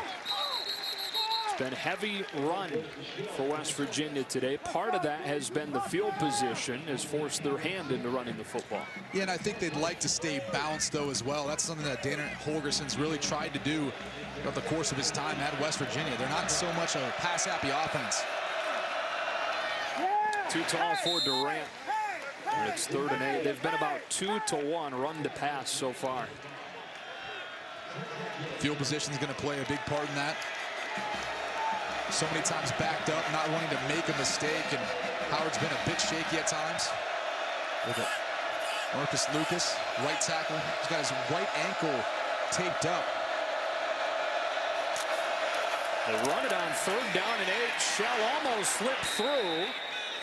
They see where they spot him. It's like a little bit short. Jordan Evans makes the tackle. Yeah, they're going to spot him about a half-yard short. The offense for now is staying out there. It looks like they may be going for it. They're bringing in number 28, Elijah Wellman. This is a big call. What a gutsy call on the road for Dana Holgerson. Guess if you're going to run it on 3rd and 8, then you're thinking you're probably going for it on 4th down and a foot. I'd be shocked if they didn't run it based on this backfield set. They crowd the box, and they get a 1st down, and could have popped had Shell not gotten tripped up, but they do extend the drive with Russell Shell. Wow, look at the lane that Shell has on the right side of your screen. And if he keeps his feet, he's off to the races. As Wellman setting the edge, and boy, there's a lot of room to run there. I think he tripped over Wellman. On 1st down, play action. Howard under pressure, and we'll throw it out of bounds. 2nd and 10.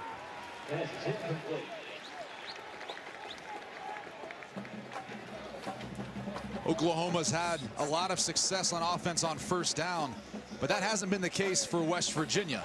And it's put them in 2nd and long and 3rd and long scenarios where they haven't been able to sustain drives, get them going.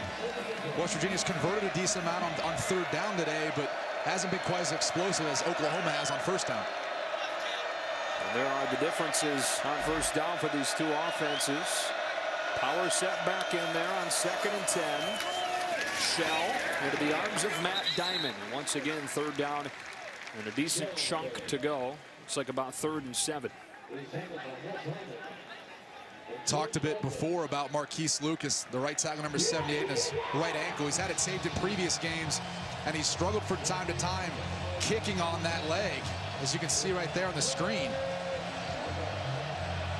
He's been able to fight through it, but sometimes that's tough to do, in particular on 3rd down, when the defense knows you're going to be passing the football. It's a tough job. 3rd down and 7. And they run it again. This one pops for Smallwood. 1st down to the 40 in Oklahoma territory. It's a run of 19 yards for the junior from Wilmington, Delaware. West Virginia really using the running game to get into a rhythm on offense right now. 4 receivers into the wide side of the field. Howard scanning that way. Open man, tipped and incomplete. Too tall for Thompson. Then Bird nearly had an interception. Howard's been high over the middle on a number of throws today. He works to his right, sees the defender, and maybe Dominique Alexander bothered him enough to put that ball a little too high. You like to throw in between the windows, not over a defender. That's where you can get in trouble as a quarterback. Thompson is only 5'7", and Howard is only 8 for 20 now with 4 consecutive incompletions. Numbers in the box, so they run it, and that's the result. Smallwood sticks his shoulder down close to a 1st down. Bird greeted him at the sticks. It's 11 yards and a Mountaineer 1st down. Credit tight end Cody Clay, number 88. Doing a nice job of creating a running lane, really allowing Smallwood to accelerate through. Smallwood with a big hole again. Wendell Smallwood for 8 or 9 on 1st down. Jordan Evans, Charles Tapper combining the stop. West Virginia getting a bit of tempo going again.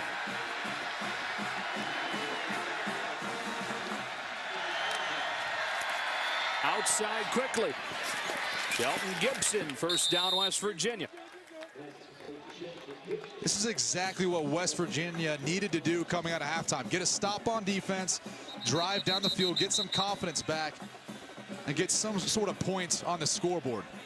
Timeout, Oklahoma, their 1st charge of the half. A pretty savvy timeout right there for Bob Stoops, feeling West Virginia taking some of the momentum, doing exactly what they needed to begin half number 2.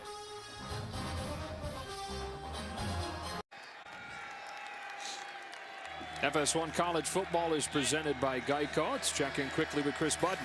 Joe, the offense during that 1st half was silent between each other. And when there was talking, there was even a little bit of chippiness. It's interesting how they handle this adversity. 2nd half, they came out. There's been a lot more talking between them. Yeah, this has turned into the longest drive of the day for either side, Brady. This is the 12th play coming up. Yeah, first game on the road of the season, dealing with some adversity. It's bound to happen. Not just a matter of trying to figure things out and get it corrected. A power eye on 1st down from the 14. Shell to the 10, stopped by Evans. It's the same play they ran earlier in this drive for a big gain. Utilizing that power eye formation, but then splitting off number 28, Elijah Wellman to the right, to the weak side of the formation. Howard to throw. Extends the play.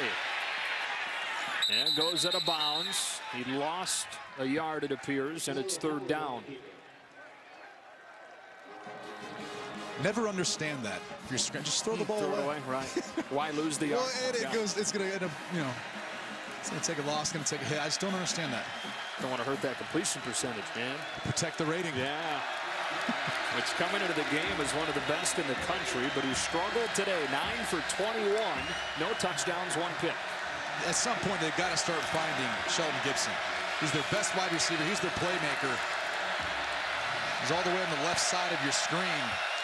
Work that matchup. Looking that way. There he is. It's Gibson. It's first down and goal. Well done, Brady. This is the guy that can really get their offense going.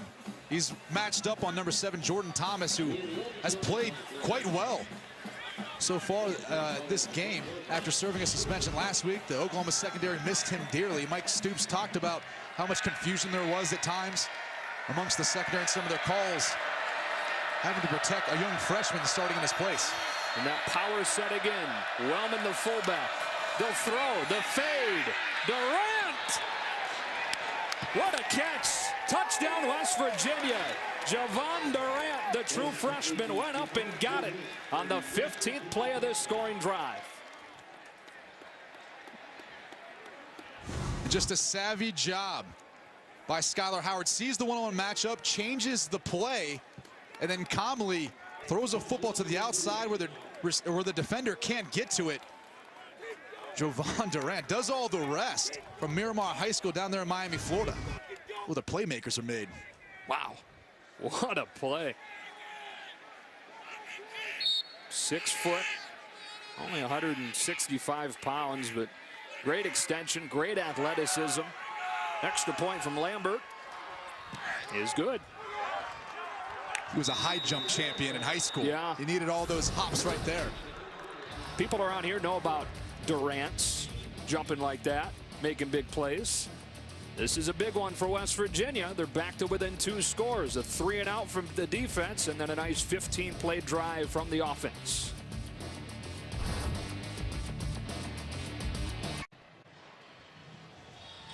Ten-point Oklahoma lead after the West Virginia touchdown. Back to within 2 scores early on in the second half in Norman. As we go back to pre-play, Howard making the changing the plays. Call. He gets down so low. I guess he's trying to hide from his signals, but they're going to see that on film. It almost looks like he's rolling a bocce ball or something. Yeah. Something that Bob Stoops and the Stoops family is very familiar with. They've got a charity event back in Youngstown, Ohio to help benefit Cardinal Mooney High School. Where all the Stoops boys went. Good old one-knee bocce roll. They'll chip this one short, keep it away from Ross. Deron Neal, pretty good playmaker himself. Pulled down at the 20. And West Virginia's defense comes back out, forcing that 3-and-out last time. When we finish, another matchup of unbeatens in the Big 12. K-State travels to Stillwater to take on number 20, Oklahoma State.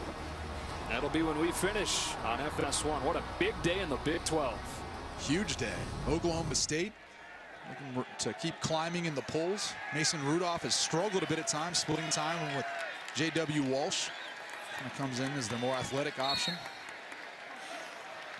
K-State coming off a bye, so they should be well prepared for that matchup. Oklahoma was coming off a bye in this one, dominated that first half. The lead is now 10. And from the 21, they start with play action and a strong throw to the outside for Westbrook, who lost the football. Kwiatkowski's on it, and West Virginia's got its first takeaway of the day. Believe that was Worley that knocked it out of there. Covered by the defense. Tremendous recovery by Worley. D.D. Westbrook's going to run a heck of a little speed out cut, leave Worley in the dust, but as Worley goes to wrap up Westbrook, he gets a hand in on the football. And guess who? Kwiatkowski there running to the sideline to help out in the play, ends up finding the football. And that's been the personality of this defense this year, Brady. The #1 defense in the country as far as points per game, largely because they're the #1 defense in the country in takeaways per game. What a big one there. First down in Oklahoma territory.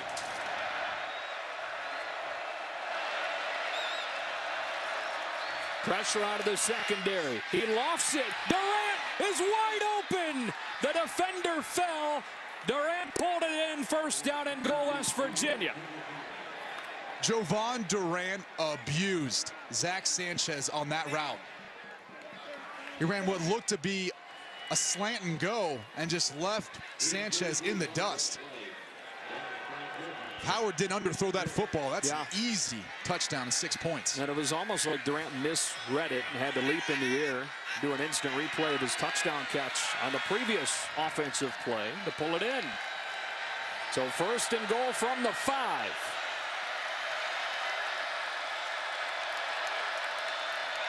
It's Smallwood.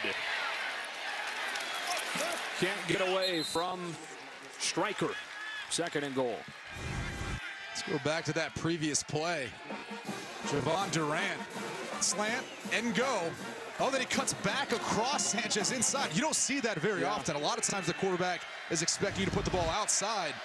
And that could have been a disaster, but Sanchez lost in Durant's tracks. Yeah, you typically don't like that when you're a quarterback. 2nd and goal, snap floats back there, under pressure, and sack. Speaking of Sanchez, redemption with a little help from Alexander. This is essentially a coverage sack. Mathis is going to come across the formation and run into the flat. Howard's going to be looking for him. No one's able to get open, and Zach Sanchez, following the motion man across, comes off the edge and makes the big play, redeems himself. 4th sack of the day for Oklahoma. 3rd and goal from outside the 10. They run it with Smallwood. And basically are content with kicking a field goal. It's not showing much faith in Skyler Howard. No, and one guy who wasn't on the field that you'd figure would be in that situation is number 1, Shelton Gibson for West Virginia. He's your playmaker, he's your leading wide receiver, and he wasn't even on the field for that play. Was Durant back yet? Did you see if he was out there? Durant was back. Still, though, a chance to get to within a touchdown. But yeah, even the choice to run the football there instead of throw it on 3rd down, you'd figure they'd want to throw something to the end zone and take a chance. It's a 23-yard attempt for Josh Lambert. Led the nation last year with 30 made field goals. Perfect. And in the blink of an eye, West Virginia's back to within a score. And the logic there is you got a 10-point spread. You're going to have to get those 3 points at some point. Might as well just build off this momentum that you've created, take the points, and move on. Well, after a monster first half for Baker Mayfield in this offense, the Sooners a 3-and-out and a turnover on their 2 second-half possessions. Trying to get the crowd back in the game at a 24-17 Big 12 showdown.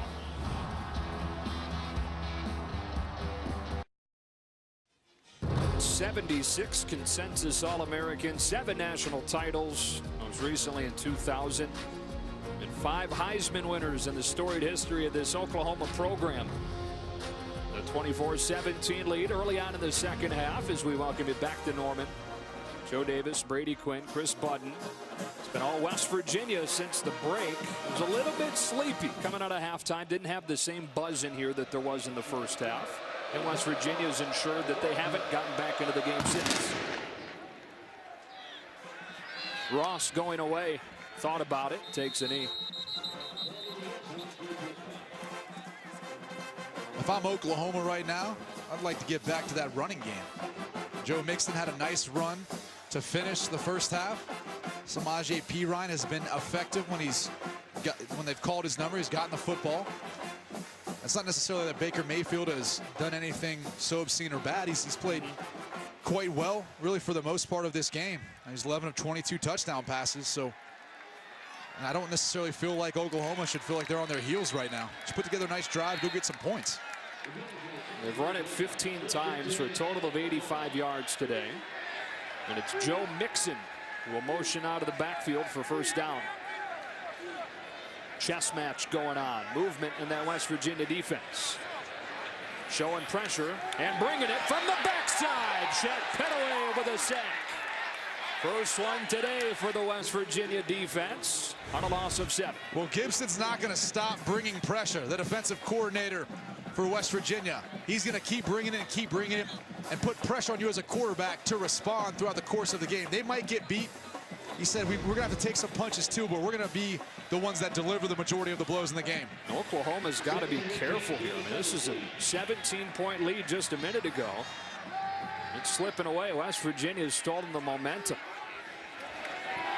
2nd and long. Mayfield, strong arm throw to the outside. Dillon bumps Sterling Shepard out of bounds. They got back the yardage lost on the sack, and it's 3rd down and 10 for the Sooners. West Virginia doing a mass substitution on defense, bring in some fresh bodies to, I'm sure, get after Baker Mayfield in this Oklahoma offense. Many times today we've seen Mayfield try to go over the top against West Virginia pressure. And on this 3rd down and 10, they bring only 4. Mayfield zips one. That's broken up by K.J. Dillon. Westbrook, the intended receiver, and 3 possessions in this second half, Brady. 3 and out, fumble, 3 and out. And 2 plays in a row by number 9, K.J. Dillon. Excuse me, he's going to come in from the left side of your screen. Tight coverage, does a nice job getting his hand in at the end to help disrupt the completion. So far, defensive coordinator Tony Gibson still doing his thing, dialing up, mixing coverages, and getting results here in the second half.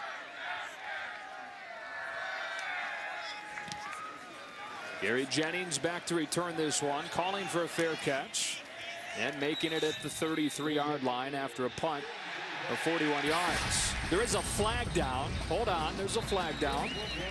Back around where the ball was snapped. Some really nice logos, though.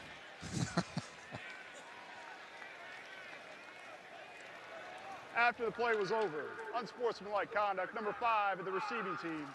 That was number 5. They'll keep the ball. Unsportsmanlike foul. 15-yard penalty from the end of the play. First down, timeout. So this team's been plagued with penalties right now. Came after the play, so they'll just move him back 15 from where that fair catch was made. And a longer field this time for Dana Holgerson's team.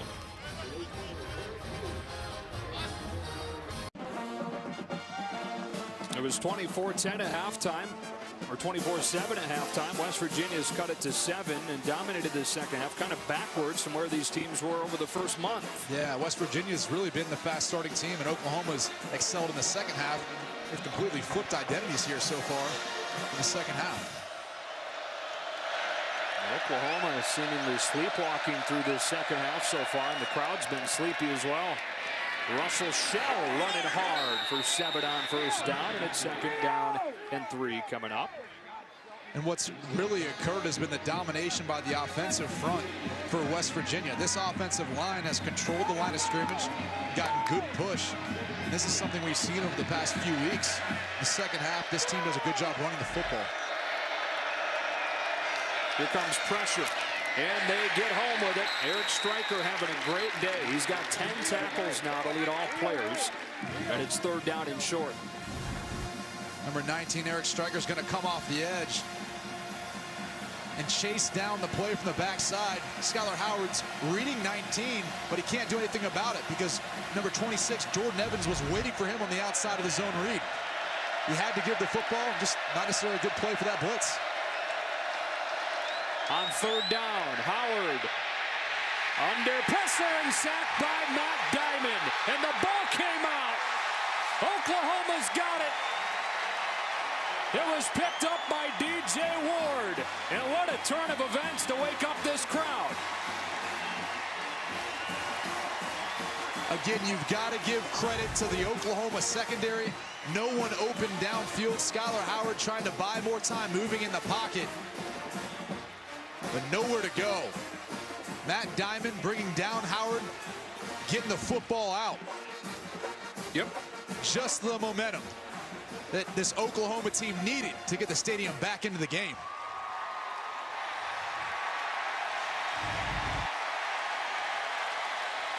And on a day of short fields for this Oklahoma offense to work with, here's the shortest 1st down and goal from the 7.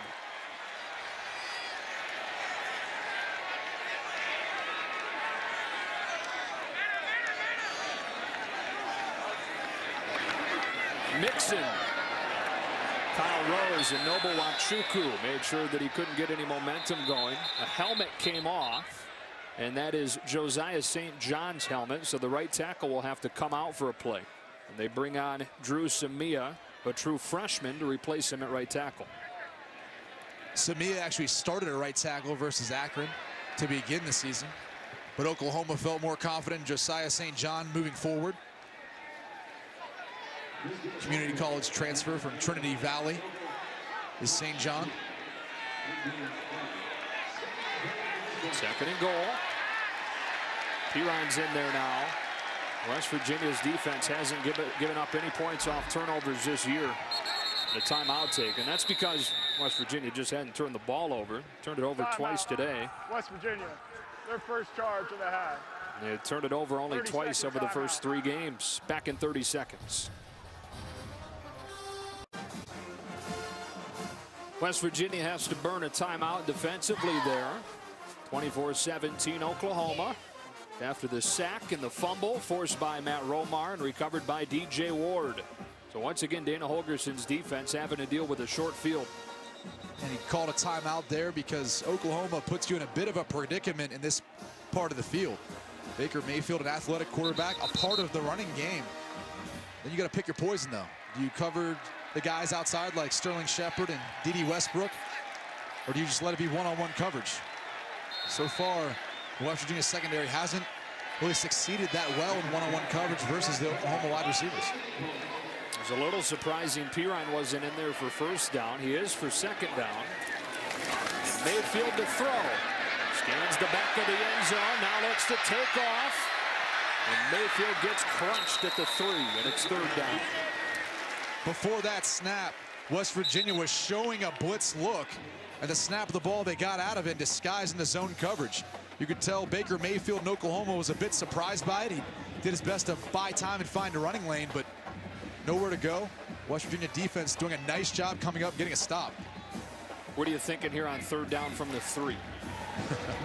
You got to think at some point they're going to give the ball to Samaje Perine, which leads me to think that they've got to work a one-on-one matchup on the outside, possibly down low to Westbrook.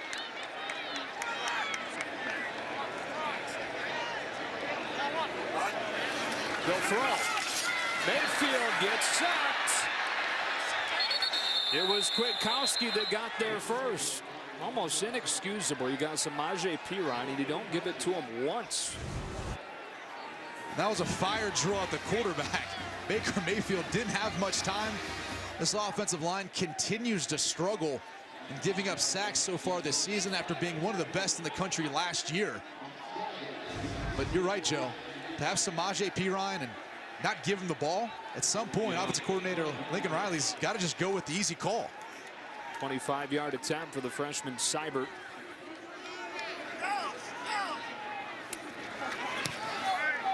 He's got it. Remains perfect in his young career. So they take advantage of the takeaway, but West Virginia's got to feel okay about holding them to 3 after turning the ball over with a drive starting inside the 10.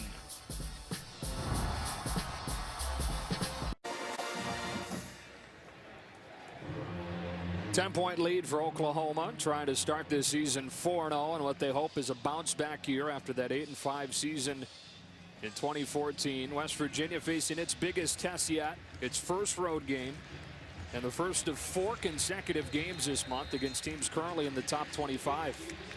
Shelton Gibson back to return this kick from Nick Hodgson.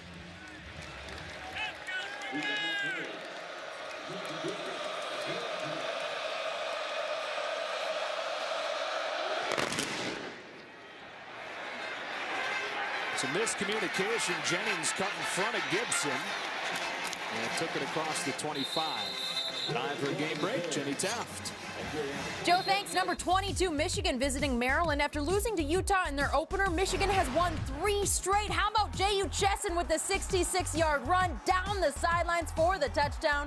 The Wolverines up big 21-0 in the third quarter. Joe Brady, back to you guys. Unsportsmanlike conduct, number 14, the kicking team. 15-yard penalty. First down, West Virginia. So another 15-yard penalty on Oklahoma. That is the 5th 15-yard penalty today on the Sooners. Yeah, they only have 1 more penalty in West Virginia, but they're giving up about 40 more yards.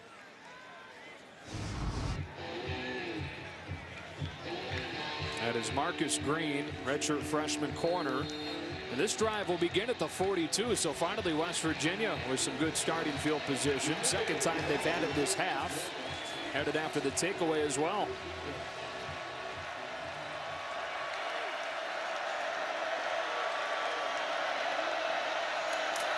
Smallwood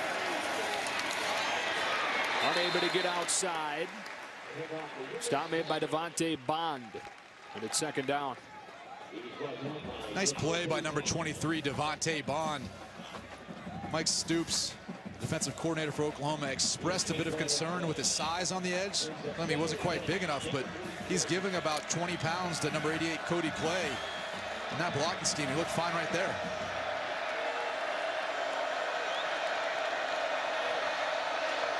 Second down and 8 on the ground again. And Dominique Alexander stuck his nose in to bring Smallwood down and set up a 3rd and 9. Dominique Alexander's really a tackling machine. Watch how fast he breaks through the line of scrimmage. Once the hole opens, he's there to fill it. He's a solid tackler, whether that's in space or in around the line of scrimmage. And there is an injured player. That is Tyler Orlowski, their best offensive lineman, the center.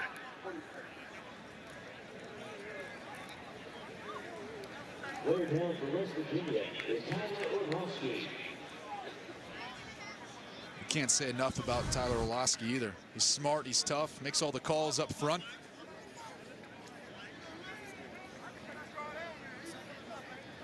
It's 2014 all academic Big 12.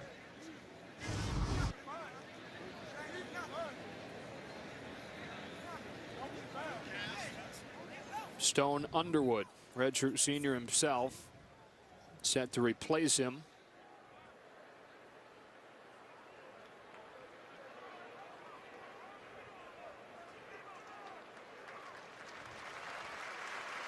And this is a big loss for a West Virginia offense that's relied heavily on Orlowski to make calls and to communicate up front.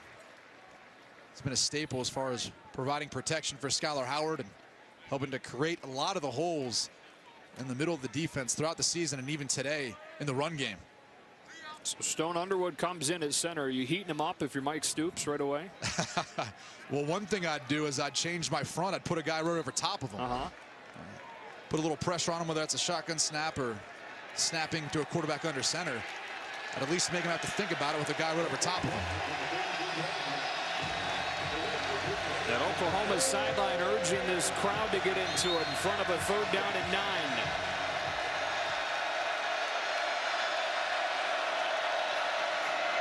Here's Smallwood making a man miss. Great balance to get it close. Zach Sanchez tripped him up, and it's 4th and 2. And Dana went for it once already in minus territory. Now they've gotten the ball out to about the 50. You figure he'd go for it here, and yeah, he is. Suits his personality. Yeah. 4th down and 2 for West Virginia. Now's where you want to bring pressure. Now is where you want to put that center in a position where he has to communicate and make calls versus this crowd noise. Howard keeps it. Green grass ahead for Skylar Howard. He is in for the touchdown. 4th down and 2 becomes a 50-yard romp for Howard. And West Virginia's back to within 4. It's incredibly hard to stop the zone read when you got to account for this guy in the running scheme. He's going to read the outside man on the line of scrimmage. He bites down, and there's just green grass.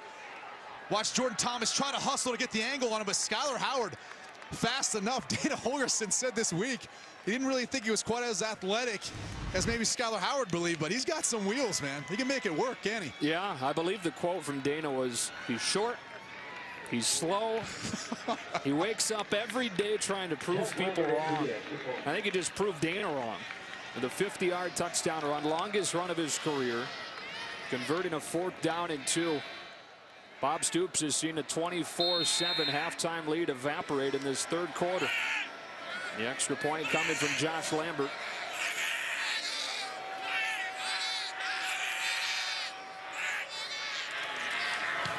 As it back to a 3-point game. Wasn't the prettiest thing on that extra point. That was like a slow walk at the kick. That was weird. How about Howard running with a smile on his face?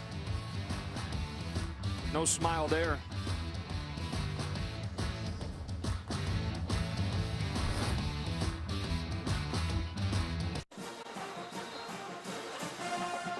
October beginning with a Big 12 opener, top 25 matchup. And it's turned into a good one. Ross going to bring this one out. Alex Ross took one back against West Virginia last year that changed that game in Morgantown. His best return this season will put Oklahoma at the 33. Credit the Oklahoma special teams for giving him some blocks up front. Look at the wall that's created. And Ross with the speed to hit the seam, running over the kicker in the process. Siebert, the freshman, he might feel that one a little bit. There's a flag. I didn't even see the flag thrown or laying there for that matter, but there's a flag on Oklahoma, which should not be a surprise anymore. That is the 16th flag total. They call an illegal wedge on Oklahoma. Well, on the replay, you saw 3 guys for Oklahoma come together to create that wedge. You can't have more than 2. That moves them back to their own 5. It's an offense that had nearly 300 yards during the first half, 18 in the second. Play action. Quick is open. He finds him for a first down to get breathing room against Rayvon Askew Henry.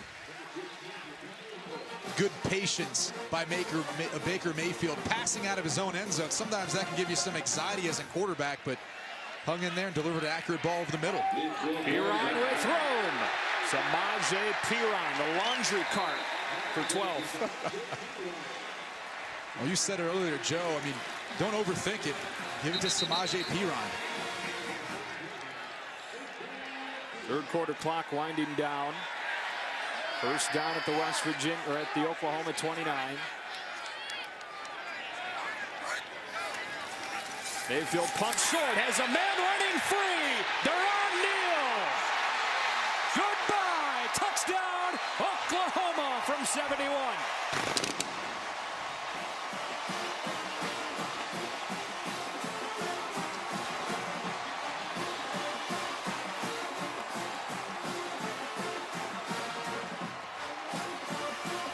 Oklahoma's going to utilize a fake quick screen to Westbrook, and Neal just runs up the sidelines. No one on him. Baker Mayfield puts the ball perfectly out there to hit Neal in stride. Sometimes that's the hardest one to hit when the guy's wide open. Nice play call by offensive coordinator Lincoln Riley. And Neal with his first touchdown of the season. Big time play from 71 yards in this offense, which had done nothing over the first 14 minutes of this half. They had 42 yards over the previous 12 plays. They get 71 on this one to the senior Duron Neal, and Oklahoma's back in front by 2 scores.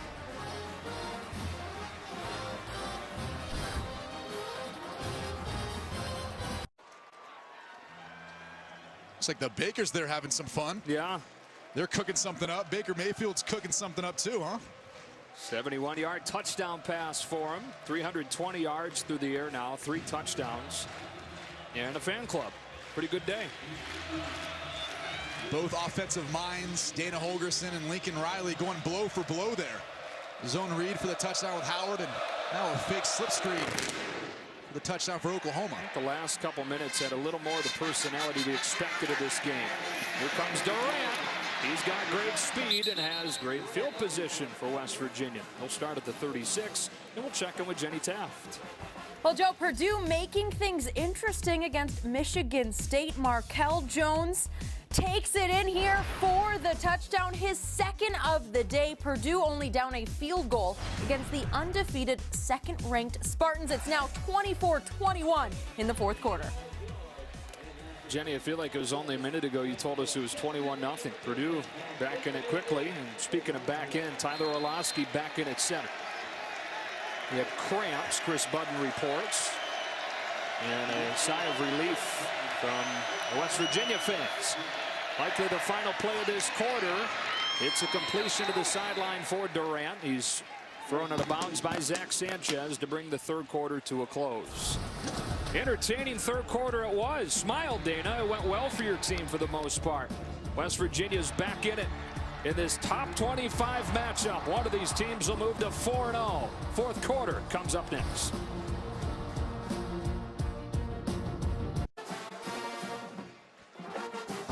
FS1 College Football is presented by Geico. On to the fourth quarter. In front of a sold-out crowd at Memorial Stadium, Owen Field. Third quarter, West Virginia jumped back into it, 34-24. As we begin the fourth with a 2nd down and 2 for the Mountaineers. Smallwood motions out. Howard under siege. Howard gets the ball off to Smallwood. And Wendell Smallwood cuts across into open space inside the 25. It will no doubt be reviewed. Did he get it off? Was he down? If it stands, it's a 42-yard play of brilliance. Are you kidding me? These two quarterbacks just go back and forth, making you amazed with the plays they can make.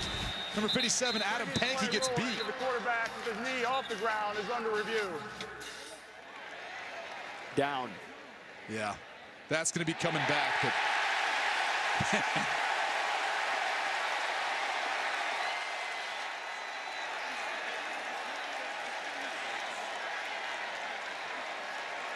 just incredible, though. And even the run afterwards by Smallwood. And that's just the thing that Oklahoma needs in particular on defense to stop the bleeding. Watch Pankey get beat. Or excuse me, tries to pick up Jordan Evans late. Can't quite get to him. Then just havoc ensues. Smallwood's so explosive once he gets the ball in space, but again, Howard's knee clearly down before he's able to release the football. Credit the Oklahoma defense and Jordan Evans. When a linebacker comes late like that, they call that a green dog.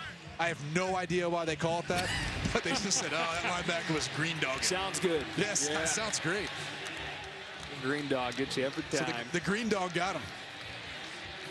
So instead of a 42-yard gain, this is going to be a significant loss of 12 yards. So a, what, 54-yard swing? Yeah.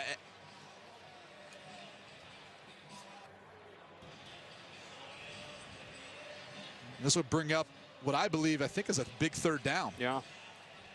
West Virginia, who was pretty solid actually in the first half, converting 50%, now hasn't fared quite as much.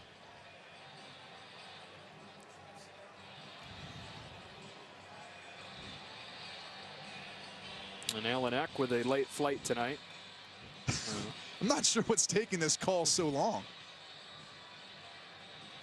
It seemed beyond a shadow of a doubt that his knee was down before the ball was coming out. I'd be shocked if this play wasn't overturned.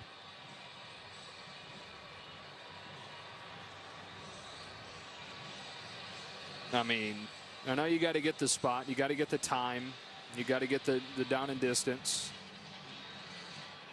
But they should have been starting to do that right away, because on first look it was clear that it was going to be overturned.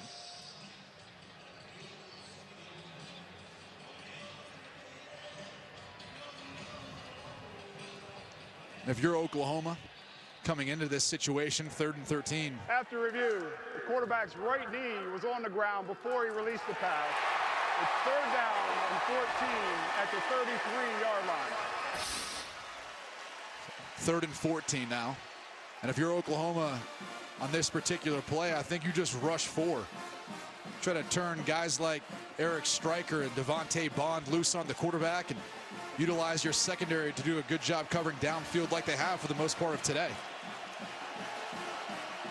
And if I'm West Virginia, you got to find a way to work to your playmakers.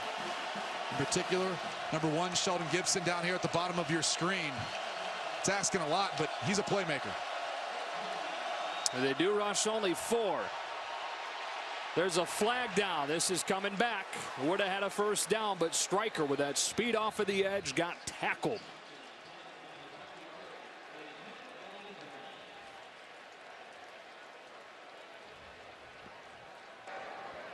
Holding, number 78, offense.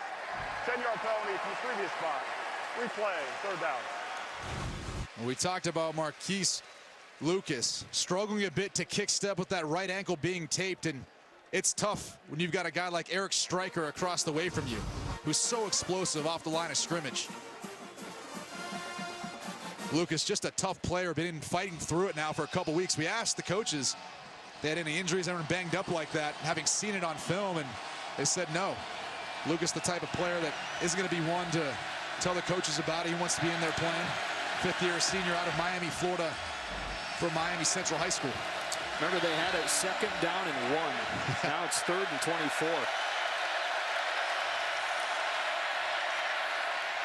Howard stepping up, throwing into a tight window. Get back to penalty yards with a completion to Thompson, but not even Dana Holgerson will go for it here.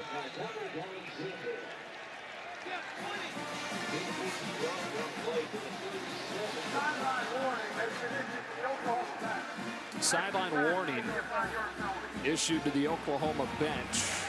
Next would be a 5-yard penalty. Sterling Shepard back to return this punt from Nick O'Toole. They did fake one last week. This one he'll boot away, and it's off the side of his foot. Not a good one. For the most part, Oklahoma has dominated the field position battle today, and they will have it at around the 40-yard line on the other side of this break, and they've got the kind of guy you need to burn clock. Samaje Perine hasn't been used a ton today. Expect a heavy dose here.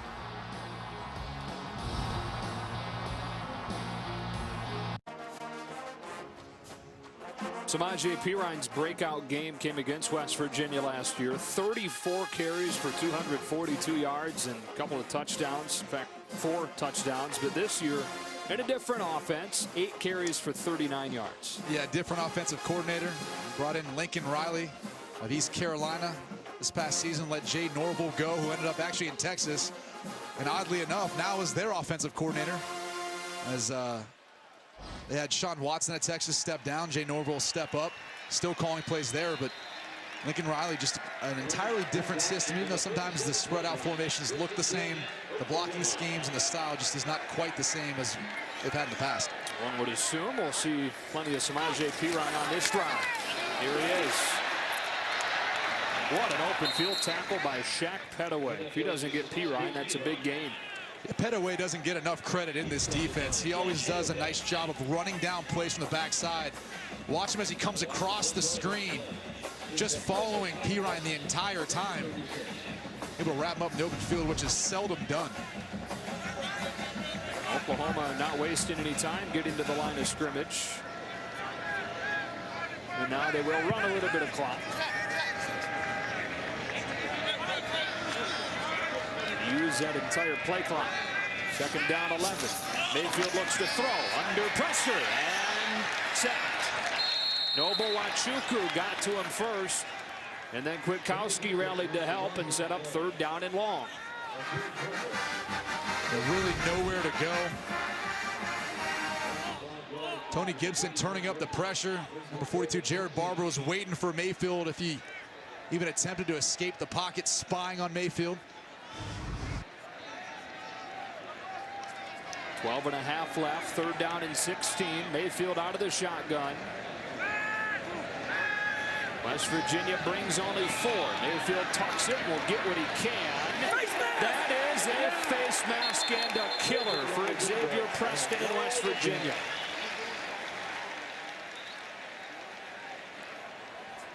Personal foul, horse collar tackle, number 5, defense, 15-yard penalty, automatic 1st down. So horse collar, not a face mask, but same result. 1st down, drive extended. Yeah, 2 penalties on Preston so far today, and big ones. See Preston grabs around the back of the shoulder pads to bring down. Watch up here, the top of the screen. That is illegal. It's what is defined as a horse collar. No better example than that right there. Tough thing to swallow is that it was totally unnecessary. They had him surrounded, would have had the ball back. Instead, 1st down from the 49.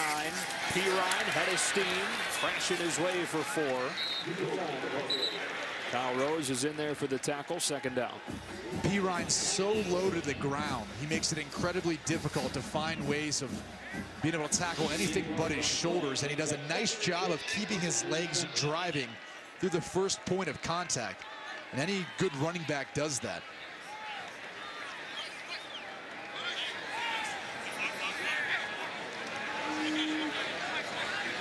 Use some more of that clock. Second and 6. They fake to P-Ryan. That ball is intercepted.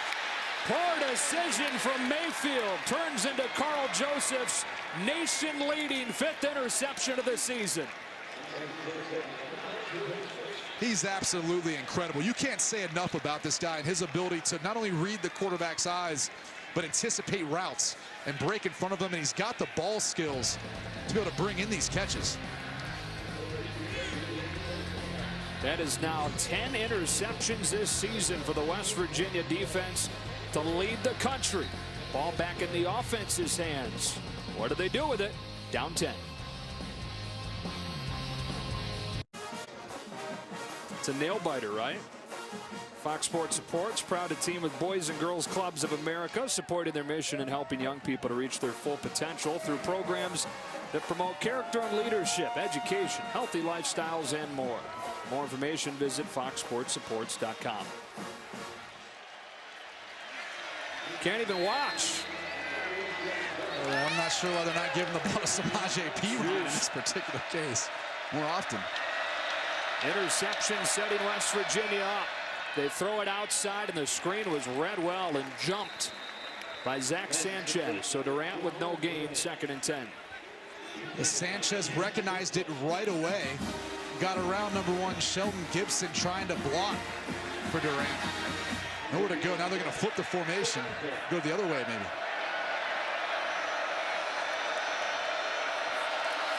Smallwood had a cutback lane and found it. Pulled down after 8 yards. And it'll be 3rd down and short. You got to believe at this point in the game, it's going to be 2-down territory whenever Dana Holgorsen and West Virginia get in plus field territories. But they're bringing in Elijah Wellman at fullback. You better believe they're going to start pounding the football. Follow him, right? Wellman in play. Yep. It's a fake. Howard gets rid of it. Oh no, it's a punt. There's a flag down as he just threw it up for grabs.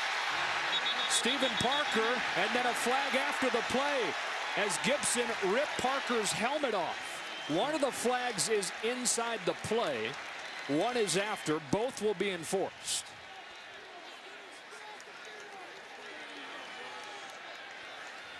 Well, I know one of them is going to be on number 15, Zach Sanchez. He was holding Durant the entire way downfield. Which would make it a 1st down, and Yep. they'd move the ball 15 yards. And then the post-play penalty on Gibson would move Let's it back bring it 15, and it'd be 1st and 10 from there.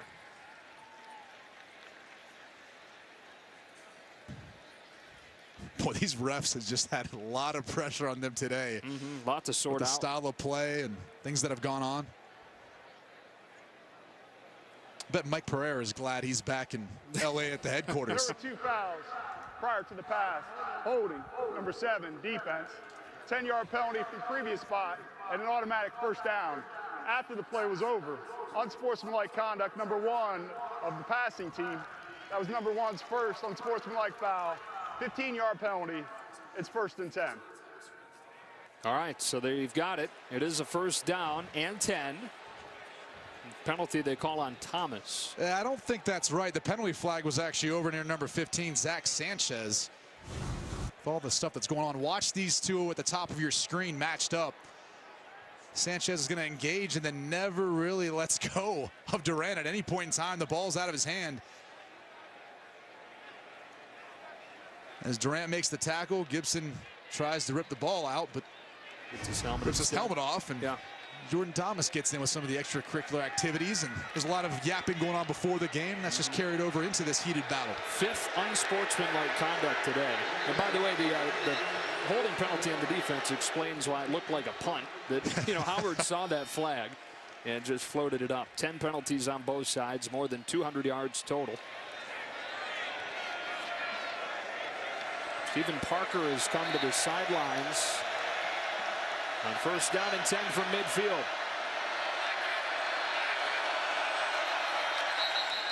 Flag down. The left tackle could just move.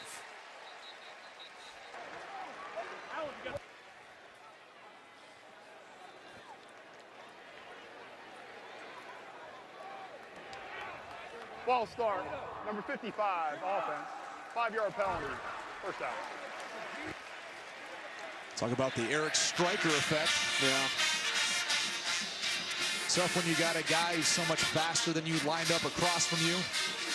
In an away stadium already where there's going to be crowd noise and other things affecting your concentration, let alone Eric Striker. Inside of 10 minutes now, not much room for error for West Virginia. Howard wants one-on-one, but gets hit from behind. Striker jarred it loose. Evans picked it up. Howard can't run him down. All the way down to the goal line and in for the Oklahoma touchdown.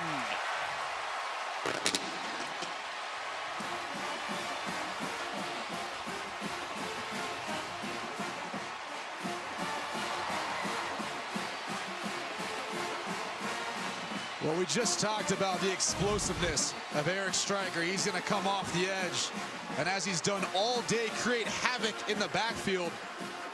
Wellman tries to get to him, a design play action fake, but Striker just too good in pass rushing. Howard's going to try to make a play at the end, but Jordan Evans too fast. Huge play for the Oklahoma defense. The ball came out at the end. Yeah, I think it was recovered by Oklahoma anyways, so. Waiting for the go-ahead from the booth. Howard wanted to go one-on-one down the sideline, but just didn't see Striker coming. Rolling on the field of a fumble, and the rolling of the recovering player advancing the ball for a touchdown or under review. Well, the tough part about the play is you're trying to utilize a play-action pass to fool the defense, get one-on-one coverage on the outside, and you're relying on Elijah Wellman, a fullback, to pass protect versus arguably the best pass rusher on Oklahoma's defense. That should be confirmed quickly. 7th sack of the day, by the way, for the Oklahoma defense. Credit defensive coordinator Mike Stoops for the job he's done, exploiting some of the weaknesses in West Virginia's offensive scheme, and in particular personnel. And they're taking a look. While they do, it's bringing Mike Pereira. What'd you see, Mike? I'll tell you, another busy day for Alan Eck and his crew, that's for sure. But two things they're going to look at. First part, was it a fumble by the quarterback? It is. It's the empty hand. Is it a touchdown? Did the ball break the plane before it came loose? It did. And here's the old empty hand, which we dealt with last week a little bit, by the way. Ball's out before the hand or arm starts forward. And then he does break the plane before the ball comes loose here. So it should all be confirmed. Striker partying before Evans even got in the end zone there. Yeah. Look at him put his hands up. He has no idea that Evans is possibly fumbling the ball as he crosses the goal line. It's a great point. Oh, you got to love it. Just has no idea what's going on behind him.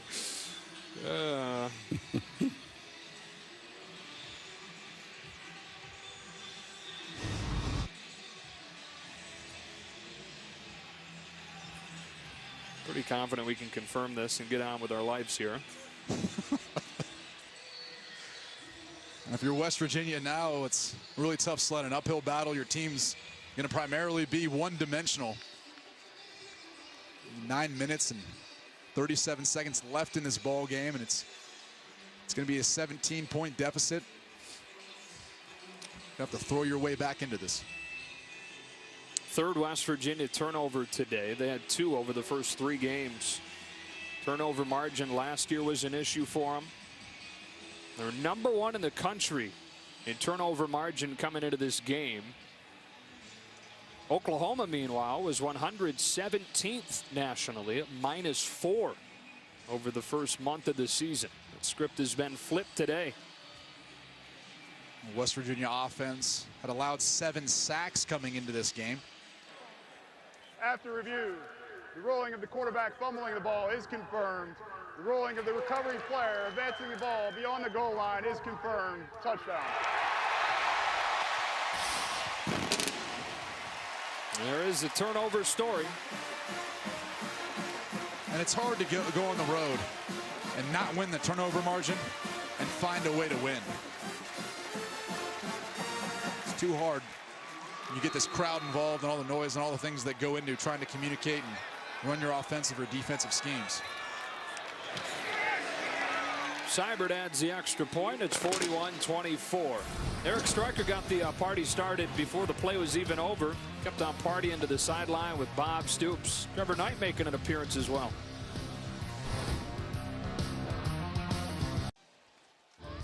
They asked Brady to do this, but he said no. Maybe next time, dangling off the schooner.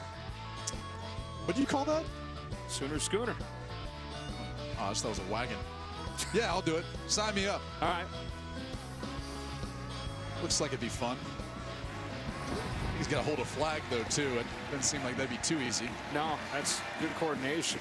Sure. 41-24, Oklahoma. Sack strip from Eric Stryker. Jordan Evans picked it up and took it back for the touchdown. Now West Virginia needs a bunch in a hurry. Gary Jennings back to return this kick from Nick Hodgson.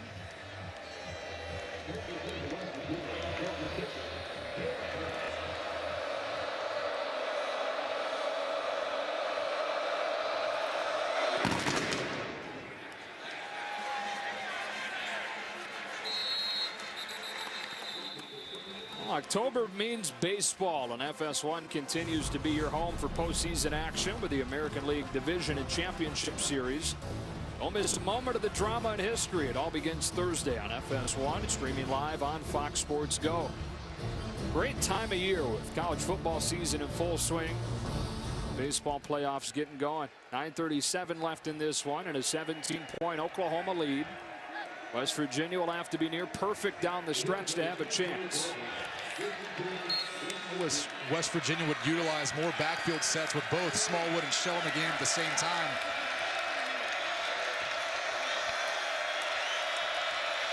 Howard under pressure, gets rid of it to Smallwood. And Evans stripping at that ball, makes an open field tackle for a loss of 5. Well read by number 26, Jordan Evans. Man who just ran back the fumble recovery for a touchdown. He had a nose on that all the way. And again, West Virginia struggling in this particular game on first down, something that coming into the game, they were so explosive on first down that it really allowed easier situations on second and third. Not the case today. Credit the Oklahoma defense.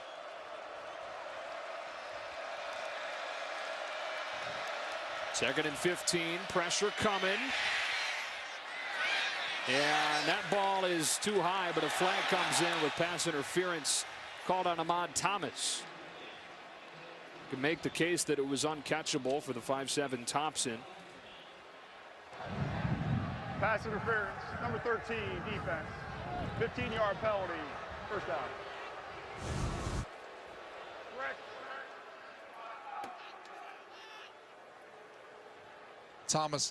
Thompson running a simple out route.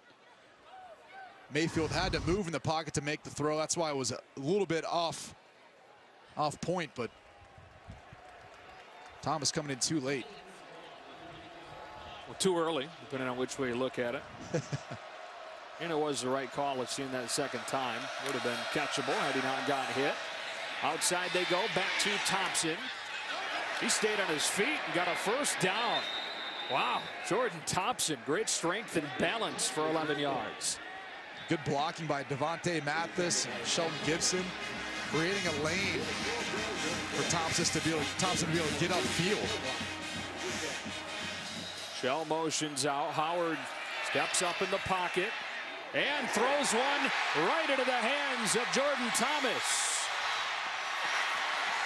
Back near the 20. 48-yard return and turnovers spelling doom for West Virginia today.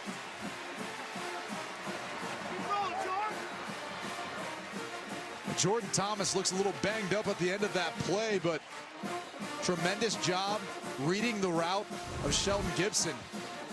Skylar Howard's going to try to buy time and step up in the pocket. He looks outside and Gibson slips a bit, and that's all Jordan Thomas needs to break in front of the deep comeback route. Howard almost hit Thomas right on the 7. Injury timeout.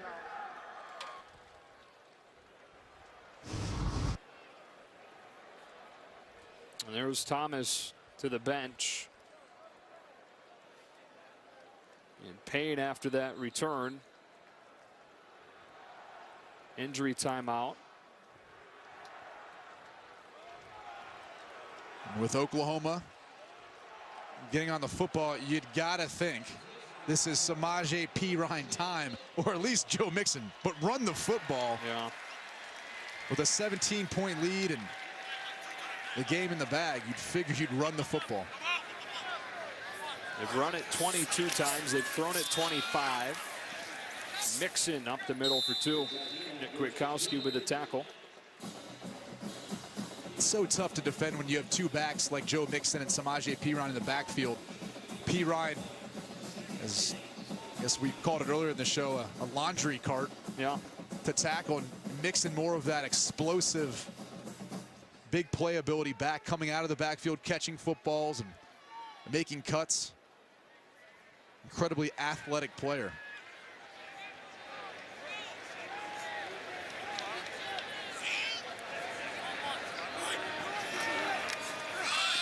Mixon again.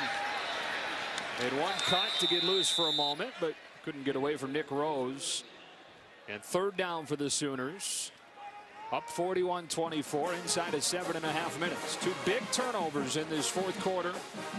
Eric Stryker sacking Skyler Howard, jarring the ball loose. Jordan Evans returning it for a touchdown from 40 yards. And then Jordan Thomas stepping in front of a Howard throw for the 4th takeaway of the day for the Sooners. Coming into the game, they were +9. Best in football. -2 today.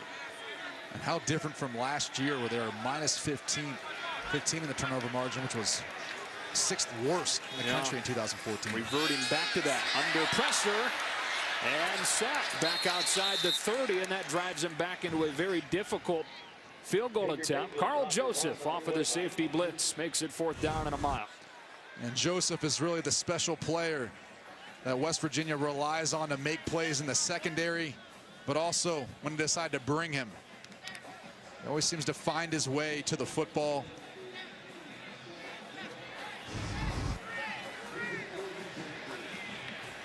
Five picks, man. Leads the country at 4 over his first 3 years. Just incredible. I mean, in only 4 games, he just has those football instincts that I think every coach looks for. And when you're watching film, you just all of a sudden start to notice this guy's around the football a lot for a reason. He started all 42 games of his career. All Big 12 3 times. You can assume that he'll add a 4th this year. 6:10 left. Been an emotional day. Started before we even kicked. It's continued through 3+ quarters of this Big 12 opener between undefeated teams. Back in a moment.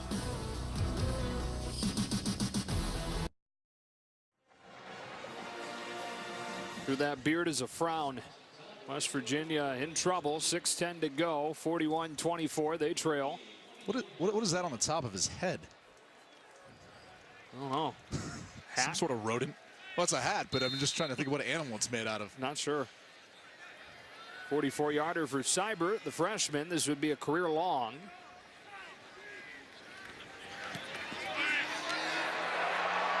Jeez, gets perfect still. Got some room to go there as well.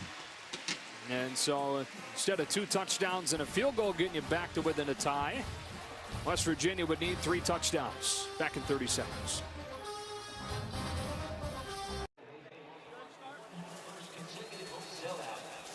Field goal makes it a 44-24 Oklahoma advantage.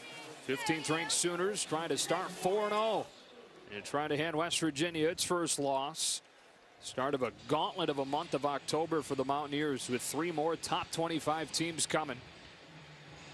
Back goes Jennings. Waiting on this kick from Hodgson. Compared to Oklahoma, who really finishes the season at Baylor, TCU, then at Oklahoma State.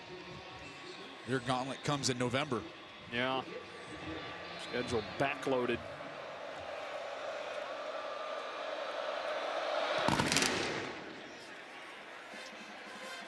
Over the head of Gibson, and a touchback. How about the Dr. Pepper one-of-a-kind plays of the game? First off, right after West Virginia had cut it to 3, Mayfield down the sideline for Neal to get some breathing room. And then with West Virginia driving again, down 10, Stryker jarred it loose. Evans picked it up and took it back 41 yards for the score. His uniforms almost look like they're sponsored by Dr. Pepper. They are that same exact color, aren't they? Yeah. Look, we just switched the graphic to Eric Stryker's friend Eric Stricker.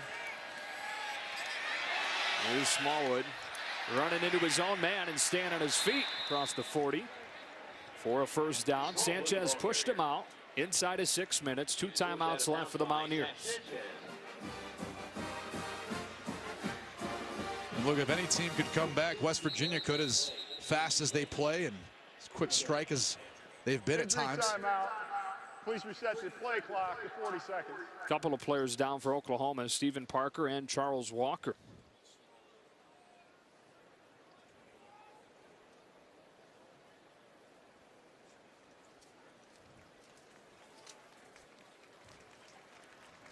Obviously, Parker, a key piece to the Oklahoma defense in his versatility and flexibility to cover on the outside, but still playing a central part in stopping the run. Charles Walker, one of the stout defensive tackles up front.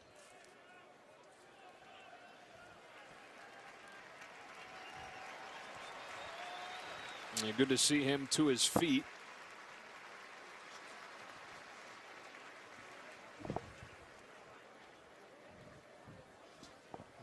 Work on Parker as well. And we welcome you inside our broadcast booth one last time. Joe Davis, Brady Quinn, Oklahoma today, taking on a West Virginia team that was really untested at this point, and at times today it looked like it. They hung around for a while. Oklahoma in the second half making the big plays to pull away. Yeah, making the big plays and really fighting through adversity at times, allowing penalties to kind of creep into the game and play an effect on stopping drives for them, and then giving additional yardage to West Virginia, giving them life in the first half. From the 42, West Virginia not quitting yet. Howard gets rid of it down the sideline, one-on-one. Durant goes up and can't get it against Sanchez. Great effort, but incomplete. Second down and 10. Zach Sanchez, the cornerback who made the game-winning play at Tennessee to intercept Josh Dobbs, now making big plays today. Helping the Sooners shut down what's been a very, very productive wide receiver corps for West Virginia. Smallwood off the right side for a gain of 3 or 4. Stop made by DJ Ward. And it's third down, 5.5 left. West Virginia averaged 543 yards in its first 3 games. 367 today.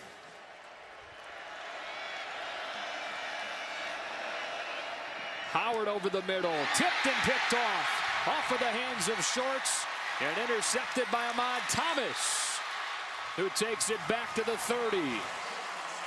Third interception of the day for Oklahoma, which had just 1 over the first 3 games.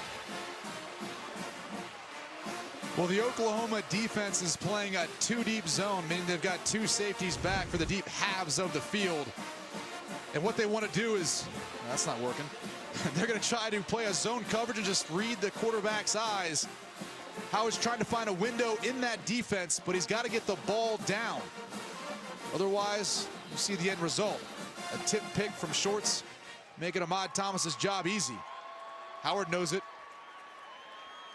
Well, Howard went his first 179 pass attempts without an interception, and has now been intercepted 4 times in the last 2 games.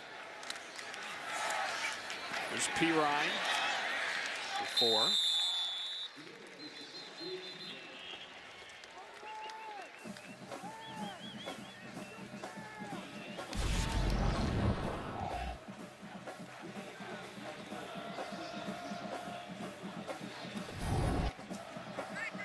Down near 4.5 minutes left.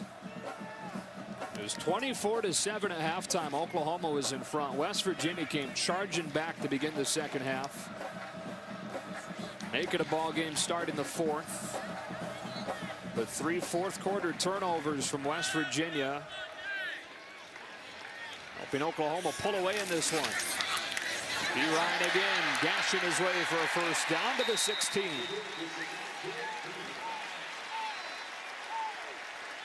This is where optimist Perine comes into play.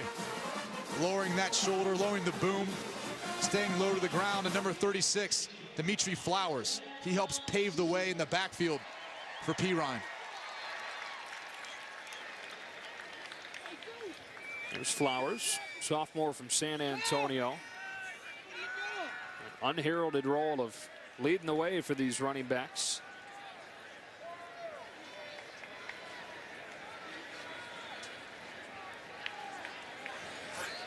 First down from the 16. Perine again. Nice job by Pettaway to plug the hole. Oklahoma has this coming up. Red River rivalry game against Texas, which is reeling after that blowout loss to TCU today. Look how they finished though in November. At Baylor versus TCU and at Oklahoma State. Delay a game, sideline interference, Oklahoma. It's their second infraction. It's a 5-yard penalty. Second down.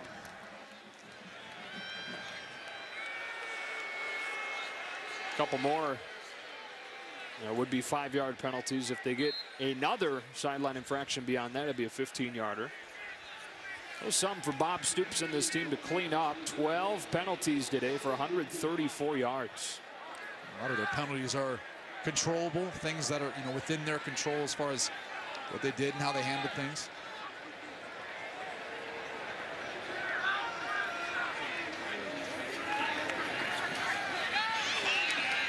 Perine right into the teeth of the defense, making it third down.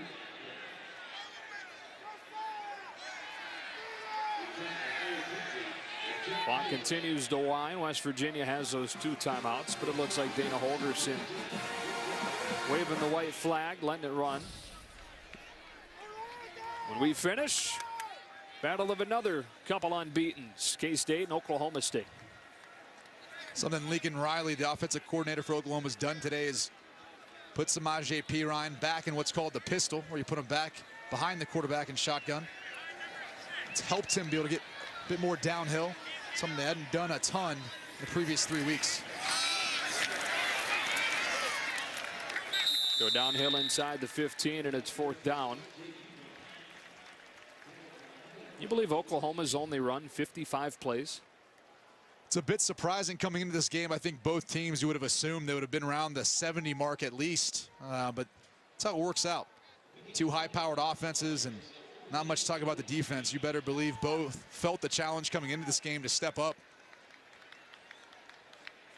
prove which one was going to be better than the other. Lincoln Riley, offensive coordinator. Pretty young. We asked him what his age was earlier this week. He didn't even realize he just turned 32 maybe a week or 2 ago. Former Texas Tech walk-on, just like his current quarterback. Perine down to the 10. And that's a turnover on downs. West Virginia will take it with 1:14. 1:12. Samaje Perine, one of many, many running backs, and there's just a few through the years. Marcus Dupree as a true freshman. One of the most productive guys. Adrian Peterson, obviously, more of a contemporary. Yeah, Joe Washington, so many others that we couldn't even fit on the screen. DeMarco Murray, running back for the Eagles, had a great year last year for the Cowboys. Our own Spencer Tillman, we could throw him on there, Fox. Give him a little shout out.